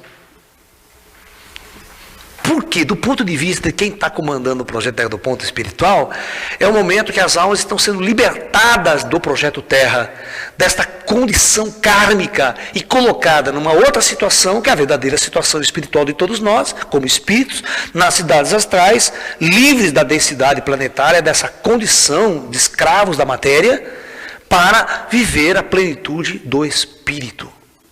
Porque a maioria da nossa civilização aqui é escravo da matéria, vive a matéria. Espírito está morto, não tem espírito as pessoas. Ninguém tem alma aqui na nossa sociedade. Ninguém se preocupa com a sua alma, ninguém está preocupado. Eu estou aqui, o meu papel é dar um alerta. O meu papel é jogar uma semente, acordar as pessoas que a vida não é essa. Vocês têm alma, vocês têm espírito. Vocês são criaturas que vão morrer uma hora ou outra. E depois da morte eu quero que vocês se saiam bem. O cara que assistiu minhas palestras para valer, tira de boa a morte. E vou contar uma história que é verdade.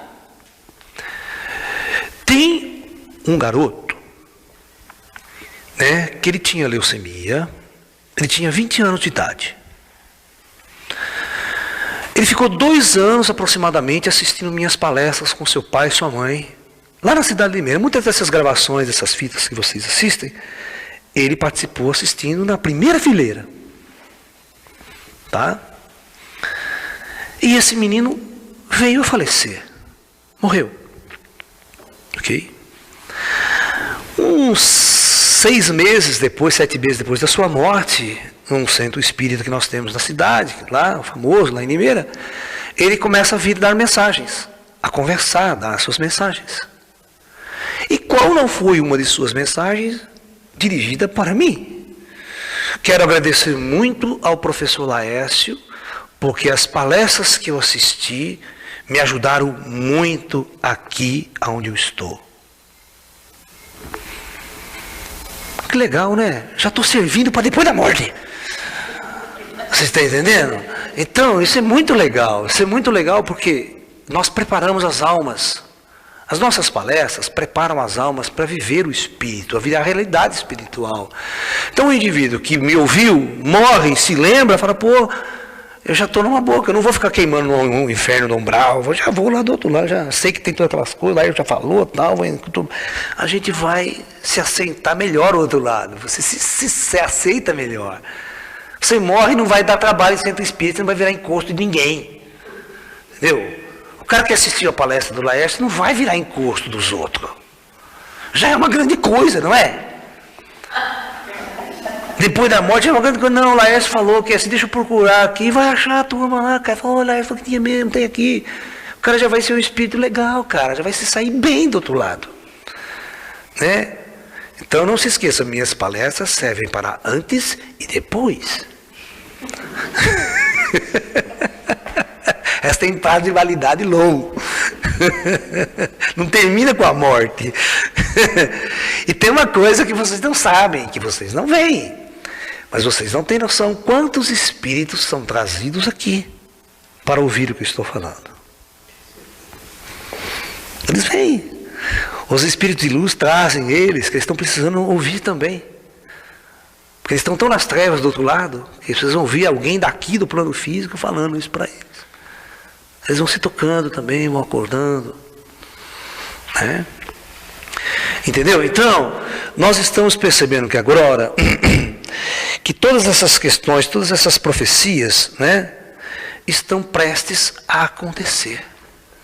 Então veja bem, a visão que esses indivíduos tinham é que se aproxima. Então, tem uma coisa muito interessante, que essas profecias bíblicas, elas corroboram muito com as profecias de Nostradamus. Ok? Se você olhar as profecias de Fátima, ela tem uma coisa interessante. As 3 mensagens de Fátima, que na verdade foram várias aparições. Na verdade, esses 3 segredos é porque a Lúcia, ela escreveu 3 documentos resumindo tudo o que ela fez, entendeu? E aí o Papa, uma época, soltou o primeiro, depois soltou o segundo e o terceiro ficou escondido até hoje. Por quê? Por quê? Qual o grande segredo para ser revelado? É simples, é muito simples. O primeiro segredo fala do final da Primeira Guerra Mundial. Fala, olha, essa guerra vai terminar, tá? Ela vai terminar, está acabando, vai haver uma intervenção do alto, a gente vai intervir. Vocês lembram que quem assistiu o filme Nosso Lar? Todo mundo assistiu o filme Nosso Lar, não quem é espiritualista. Vocês perceberam que tem um telão lá no Astral, tem um puta telão na cidade, negada, vamos se preparar aí que vai ter uma Segunda Guerra Mundial, lá vai vir nego pra caramba aqui pra cima. Vai voltar um monte de gente, que vocês vão preparar aqui. Então vocês perceberam que os caras de lá já estavam sabendo as coisas, muito antes de acontecer. Eles já se preparam, faz toda, que tem uma logística, né, meu? 40 milhões morrendo, voltando lá para vai encher a cidade, vai congestionar em NPS, tudo quanto é no hospital, pá, congestiona tudo. Da mesma forma que quando tem um acidente, congestiona os nossos hospitais, quando tem essas crises em massa, congestiona o hospital do astral, o cara que morreu fica tudo arrebentado lá, precisa ser cuidado, porque a alma fica arrebentada também. O campo astral fica doentio, sofre dores. Então eles precisam ser reestruturados, reequilibrados. Isso é feito com a tecnologia do astral. Mas tem que ter muita gente para trabalhar, tem que ter uma infraestrutura preparada para receber essa leva de almas que vem em massa. Então os caras lá sabem.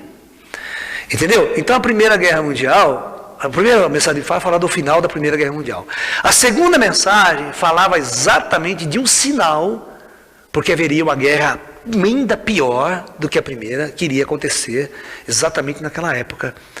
E a Virgem de Fátima fala assim, olha, quando você vê uma luz estranha no céu, vista por toda a Europa, este é o sinal que eu te dou. No ano de 1939, houve um evento solar, presta atenção, um evento, uma tempestade solar muito poderosa.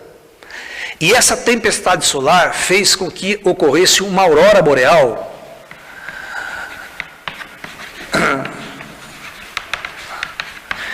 das mais intensas no hemisfério norte, fazendo com que um cidadão que estivesse em Paris e Londres, à meia-noite, pudesse ler jornal na rua. Tal era o brilho colorido e luminoso que aconteceu no céu. E esse foi o sinal do início da Segunda Guerra Mundial. E naquele ano a guerra acontece. 38, 39. E no final do ano ainda, foi perto do Natal, tal, que aconteceu essa aurora fantástica. E a segunda mensagem de Fátima já tinha alertado que haveria um sinal no céu, assim, que ia chamar a atenção de todo mundo, e foi essa aurora boreal. Então a segunda mensagem era de uma segunda guerra. A terceira mensagem que foi bloqueada é a terceira guerra, tão devastadora, tão tão destruidora que poderia levar a própria humanidade à extinção. Imagine se o Papa libera esse terror. Em parte ele pode até estar com razão em segurar, mas em parte ele também está errado em não alertar a humanidade. Conta a história que quando houve a famosa crise dos mísseis de Cuba, quando os russos trouxeram mísseis balísticos intercontinentais instalados em Cuba, apontados para o território americano, onde esses mísseis demorariam 10 minutos para atingirem o alvo, na década de 60, quando não havia os submarinos ainda, de guerra, os americanos ficaram em pé de guerra. A frota, e havia uma parte da frota russa vindo para Cuba com mais mísseis atômicos para instalar, e os americanos fizeram um bloqueio naval. Vocês lembram dessa história? Assistam um filme chamado Os 13 Dias que Abalaram o Mundo. Você vai ver que neste dia quase que o mundo vai à extinção. Por um triz o mundo não vai à extinção. A tensão era tão grande que a frota russa vinha vindo e os americanos falaram: daqui você não passa. Ou você faz meia volta com esses mísseis, ou a guerra nuclear vai começar aqui e agora. E os russos não paravam. E os russos vinham. Uma fragata americana, até o Robert Kennedy estava na fragata, ele foi lá no navio, porque os almirantes eram dentro do gatilho, os almirantes não estavam dentro do gatilho. Ele falou: não, eu vou lá, porque o político é melhor do que o militar, porque o militar já quer atirar, já quer meter bala nos russos. Cara, você acredita que o corno de um almirante meteu bala no navio russo? Puta que pariu, nem para com isso, eu não mandei atirar, pelo amor de Deus, os caras tiram de volta, a guerra começa agora. As discussões, o navio de guerra cruzando ali parar, a frota russa parou. Ali, ficaram na discussão os presidentes. Naquela época, o presidente americano não falava com o presidente russo. Não tinha satélite, cara. Você pensa que tinha satélite de comunicação, você pegava o telefone e falava com a União Soviética? Não falava. Foi depois dessa crise que eles instalaram o famoso telefone vermelho, lembra? Que o russo pegava, o russo atendia lá. Antes disso não tinha. Então, para comunicar, sabia o que o presidente estava pensando, o que eu estava pensando. Era um problema sério, você não falava online na hora. Era um problema desgraçado. Então, a Terceira Guerra Mundial quase que aconteceu ali. Assista um filme, vocês vão ver por quê. Tá? O mundo correu tanto perigo que vocês não sabem, cara. Sorte que o presidente Khrushchev fez um acordo por baixo do pano com o presidente americano, porque os americanos tinham colocado uma base de mísseis nucleares na Turquia, apontado para os russos também. Falaram: se você não tirar os mísseis, eu não tiro o inimigo de Cuba. Aí os americanos foram obrigados a tirar os mísseis da Turquia. Perdeu, foi uma perda política assim para os americanos, violenta, tal, papá. Olha, aquele foi uma tensão, foi uns dias de tensão ali, que o mundo acaba ali. E a história, eu estou contando essa história porque é o seguinte, porque nesse período conta que o Papa, desesperado por essa situação, manda cartas para a América, para os americanos, para os ingleses, para os franceses, para os russos, com a terceira mensagem de Fátima. Alertando: vocês vão destruir o mundo e a mensagem está aqui. Ou vocês param, ou o mundo vai à extinção. Ou vocês acham que vocês vão ganhar a guerra, alguém vai sair vencedor. E conta que o presidente Kennedy, vindo isso, ele ficou horas e horas andando de um lado para o outro e não deu a ordem para invadir Cuba. Porque se ele desse a ordem para invadir Cuba, tinha um almirante, ou seja, um general russo, que estava com ordens para atirar uma bomba atômica de curta distância sobre a tropa americana invasora. Se ele lança uma bomba atômica contra uma tropa americana invasora, os americanos são obrigados a atacar nuclearmente aquela tropa ali. Atacar Cuba nuclearmente significa atacar a Rússia nuclearmente, a guerra estaria começada. Conta os políticos que Kennedy ficou horas andando de um lado para o outro, vocês vão ver no filme isso, né, os 3 dias para o mundo. Todos os militares a favor de lançar um ataque contra Cuba, imediatamente. Só Kennedy decide que não será ele o causador do apocalipse. Ele fala isso: eu não posso passar para a história da humanidade como o causador do Apocalipse, o que deu a ordem para o Apocalipse. E ele não dá a ordem para invadir Cuba. Se ele dá a ordem, porque tem um outro documentário recente, entrevistando esse general russo que estava lá. O general falou assim, eu não tinha como me comunicar com a União Soviética, eu já tinha ordens para atacar nuclearmente. Eu tinha ordens e ia obedecer. Ele falou, eu ia lançar as armas chamadas armas nucleares táticas de curto alcance, quando você lança como uma tropa invasora. Aí é a guerra atômica. Você não sabia onde ia parar. E quando uma guerra atômica acontece entre essas duas superpotências, você não pode fazer uma guerra... Você tem que lançar tudo contra o inimigo. Tudo que você tem, ao mesmo tempo. Para não dar poder de reação para o inimigo. E o inimigo vai fazer a mesma coisa, ele vai lançar tudo contra você. É o fim, cara. O fim. Ou isso não são sinais? Eu não vejo sinais religiosos do jeito que vocês vejam. Eu estou olhando de um outro ângulo. Em minhas visões espirituais, eu já vi várias coisas. Uma delas é bombas atômicas explodindo na era moderna. Só que vocês vão ver que o mundo é totalmente diferente. Vocês percebem que qualquer fato que acontece hoje, nós estamos online lá. Imagina uma bomba atômica explodindo numa cidade do Oriente Médio, em Tel Aviv, uma bomba atômica em Nova York. A CNN vai cobrir ao vivo, todo mundo vai correr, aquele desespero, vai vir mais, vai ter mais bomba atômica, se é atentado nuclear, se é atentado terrorista, se foi o Bin Laden, se foi o irmão do Bin Laden, agora é o parente do Bin Laden. Meu, o mundo é de desespero, que você não sabe qual a reação que vai acontecer no dia seguinte. As bolsas de ouro fecham no dia seguinte, tudo que você tem no banco desaparece, porque é tudo virtual, dá uma queda do dólar, ninguém mais aceita nada, mercado de futuro quebra a economia do planeta. Por causa da expectativa do que vem. Isso é nuclear. E agora, Nostradamus faz a seguinte profecia, que a guerra nuclear seria apenas o aperitivo da grande catástrofe. E que a grande catástrofe planetária viria de forma geológica. Ou seja, o planeta vai, e a Bíblia também coloca grandes maremotos, terremotos, destruição planetária. Se você fizer um levantamento técnico, nos últimos 50 anos, a intensidade dos terremotos foi uma coisa assustadora. Tecnicamente, presta atenção, existia um único terremoto acima da escala 9 a cada 500 anos. A média. Nós tivemos 3 terremotos de escala 9 em menos de 10 anos. Nós tivemos um 9.2 no Chile. Nós tivemos o famoso tsunami da Ásia em 2004, né? 2003. O tsunami da Ásia, do qual é a única profecia que eu fiz até hoje e ela se cumpriu. Em 92, eu fiz uma palestra falando que ia acontecer um grande terremoto, um grande tsunami, exatamente na Indonésia, naquele ponto. Essa palestra tem aí para venda, até hoje. Vocês viram o que eu falei em 92. Isso foi acontecer em 2003. Foi um dos maiores terremotos registrados lá na história. E o foco da onda, o mapa que eu fiz na época, porque os meus irmãos tinham falado essas coisas para mim, que seria um sinal.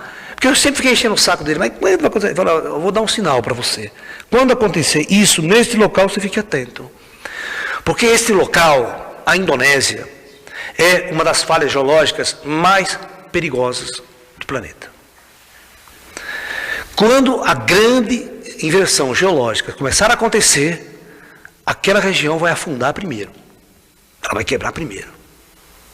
E vai pipocar o resto do mundo. O Japão já está afundando. Nesta região de Fukushima, esse último terremoto foi feito à medida. O Japão ali afundou 1,5 metro. O continente afundou 1,5 metro. A água do mar está invadindo tudo. Eles não conseguem, toda vez que dá maré alta, invade a cidade inteira. Eles não podem construir mais nada ali. Aquela região que está as casas que sobreviveram à catástrofe, agora sofre que todo dia, na maré cheia, o mar invade tudo. Porque aquela região afundou 1,5 metro no oceano. Ou isso não é um sinal? Os grandes profetas modernos, alguns videntes, até tem uma vidente japonesa que escreveu um livro famoso chamado O Fim do Japão, dissertando simplesmente que o Japão desaparecerá totalmente nas águas do oceano. A gente fica observando os sinais. Todos esses eventos que estão acontecendo aqui e acolá, pipocando aqui e acolá, uma intensificação dos terremotos, né? Hoje nós tivemos outro terremoto na região de Fukushima, de 6 pontos, hoje deu alerta de tsunami de novo. Ou seja, a região não para de tremer.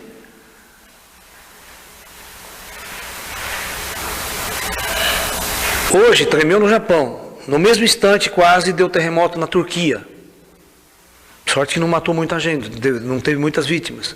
E assim, sucessivamente, o planeta está em movimento. Nós temos as profecias maias que falam sobre 2012, problemas que podem estar acontecendo com o núcleo do Sol, e esses problemas com o núcleo do Sol afetar exatamente a estrutura do núcleo da Terra, e o núcleo da Terra sendo afetado, o campo magnético da Terra sendo afetado, pode disparar problemas geológicos sem precedentes. Uma série de situações são sinais, mas o maior sinal para mim é a arma nuclear. É o poderio em que a humanidade chegou.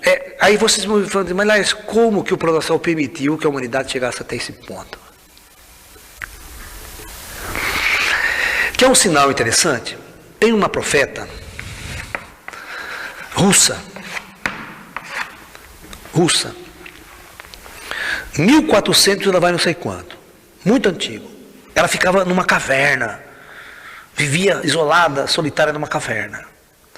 Quando um cara pegou os escritos dela lá, que ela tem, um outro cara que foi pesquisar ela, tem uma profecia assim: o mundo será destruído totalmente quando, presta atenção, as pessoas estiverem em suas casas, pendurada na parede, quadros em movimento.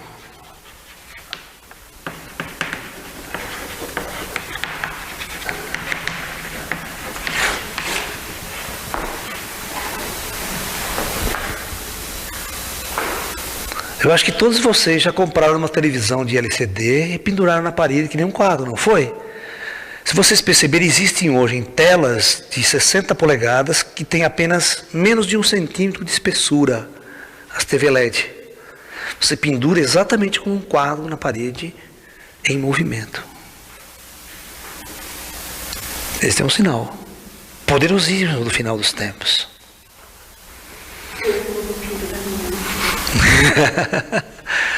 Não adianta você não pendurar a sua se todos os outros já penduraram.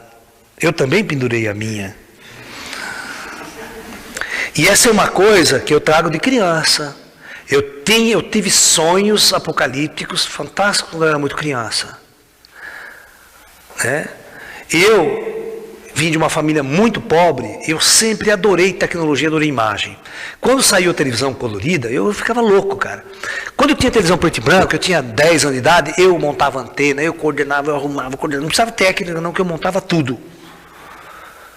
Eu desmontava a rádio, montava a rádio, eu fuçava tudo, eu queria saber tudo como funcionava. Eu não contentava ficar escutando a rádio, eu abria o rádio por dentro, tirava a válvula, colocava... Minha mãe ficava louca, eu tirava a válvula, colocava a válvula. Você vai queimar, você vai estragar tudo, não pode deixar, mãe. Quando não funcionava, nós jogava fora, chamava o técnico, não, você não pode fazer isso, ele me ensinava. Aí eu ia aprendendo, ia mexendo. Mas o meu sonho era TV. Ficava louco para comprar uma TV colorida, mas meu pai não tinha dinheiro. Você viu? TV colorida, quando saiu, era uma fortuna. Mesma coisa quando saiu essas TV de plasma, né? LCD, custava 20 mil reais uma televisão. Quem não tem grana, vai assalariado, meu pai de família pobre, né? Cara, você acredita que eu sonhei de noite? Naquela época eu comecei a sonhar repetidamente, eu via, né, o mundo sendo destruído, apocalipse, e eu tendo aquele sonho meu realizado com uma televisão gigante na minha parede. Eu olhando aquela coisa linda, né, apocalipse destruindo aquela televisão linda na minha parede. Eu falei, mas eu nunca vi uma televisão grande daquela. Por que eu falei isso? Eu queria me contentar com era 26 polegadas, a maior que tinha na época colorida, né? 26, não é nem 29, 26 que era a Philips tinha lançado no Brasil, né? E eu sonhei com aquela puta tela gigante de, né, 50 polegadas, X6, cara, era o fim do tempo. E eu já comprei a minha de 50 polegadas. Vocês podem correr, pode se preparar que o bicho vai pegar. Os meus sonhos estão, né? Ou seja, é a época, quando eu tiver essas coisas na minha casa, está próximo os eventos. Cara, alguma coisa vai acontecer, que a gente não pode nem falar o quê, de uma hora para outra, vai pegar todo mundo de surpresa e vai disparar questões que você não vai reconhecer o mundo no dia seguinte. Olha, os americanos, só aquele prédio que os caras destruíram em Nova York, fez os americanos ficar loucos, né? Você vê, tem antes do 11 de setembro e depois, a vida deles é assim agora. Eu quero ver depois de uma bomba atômica em Nova York.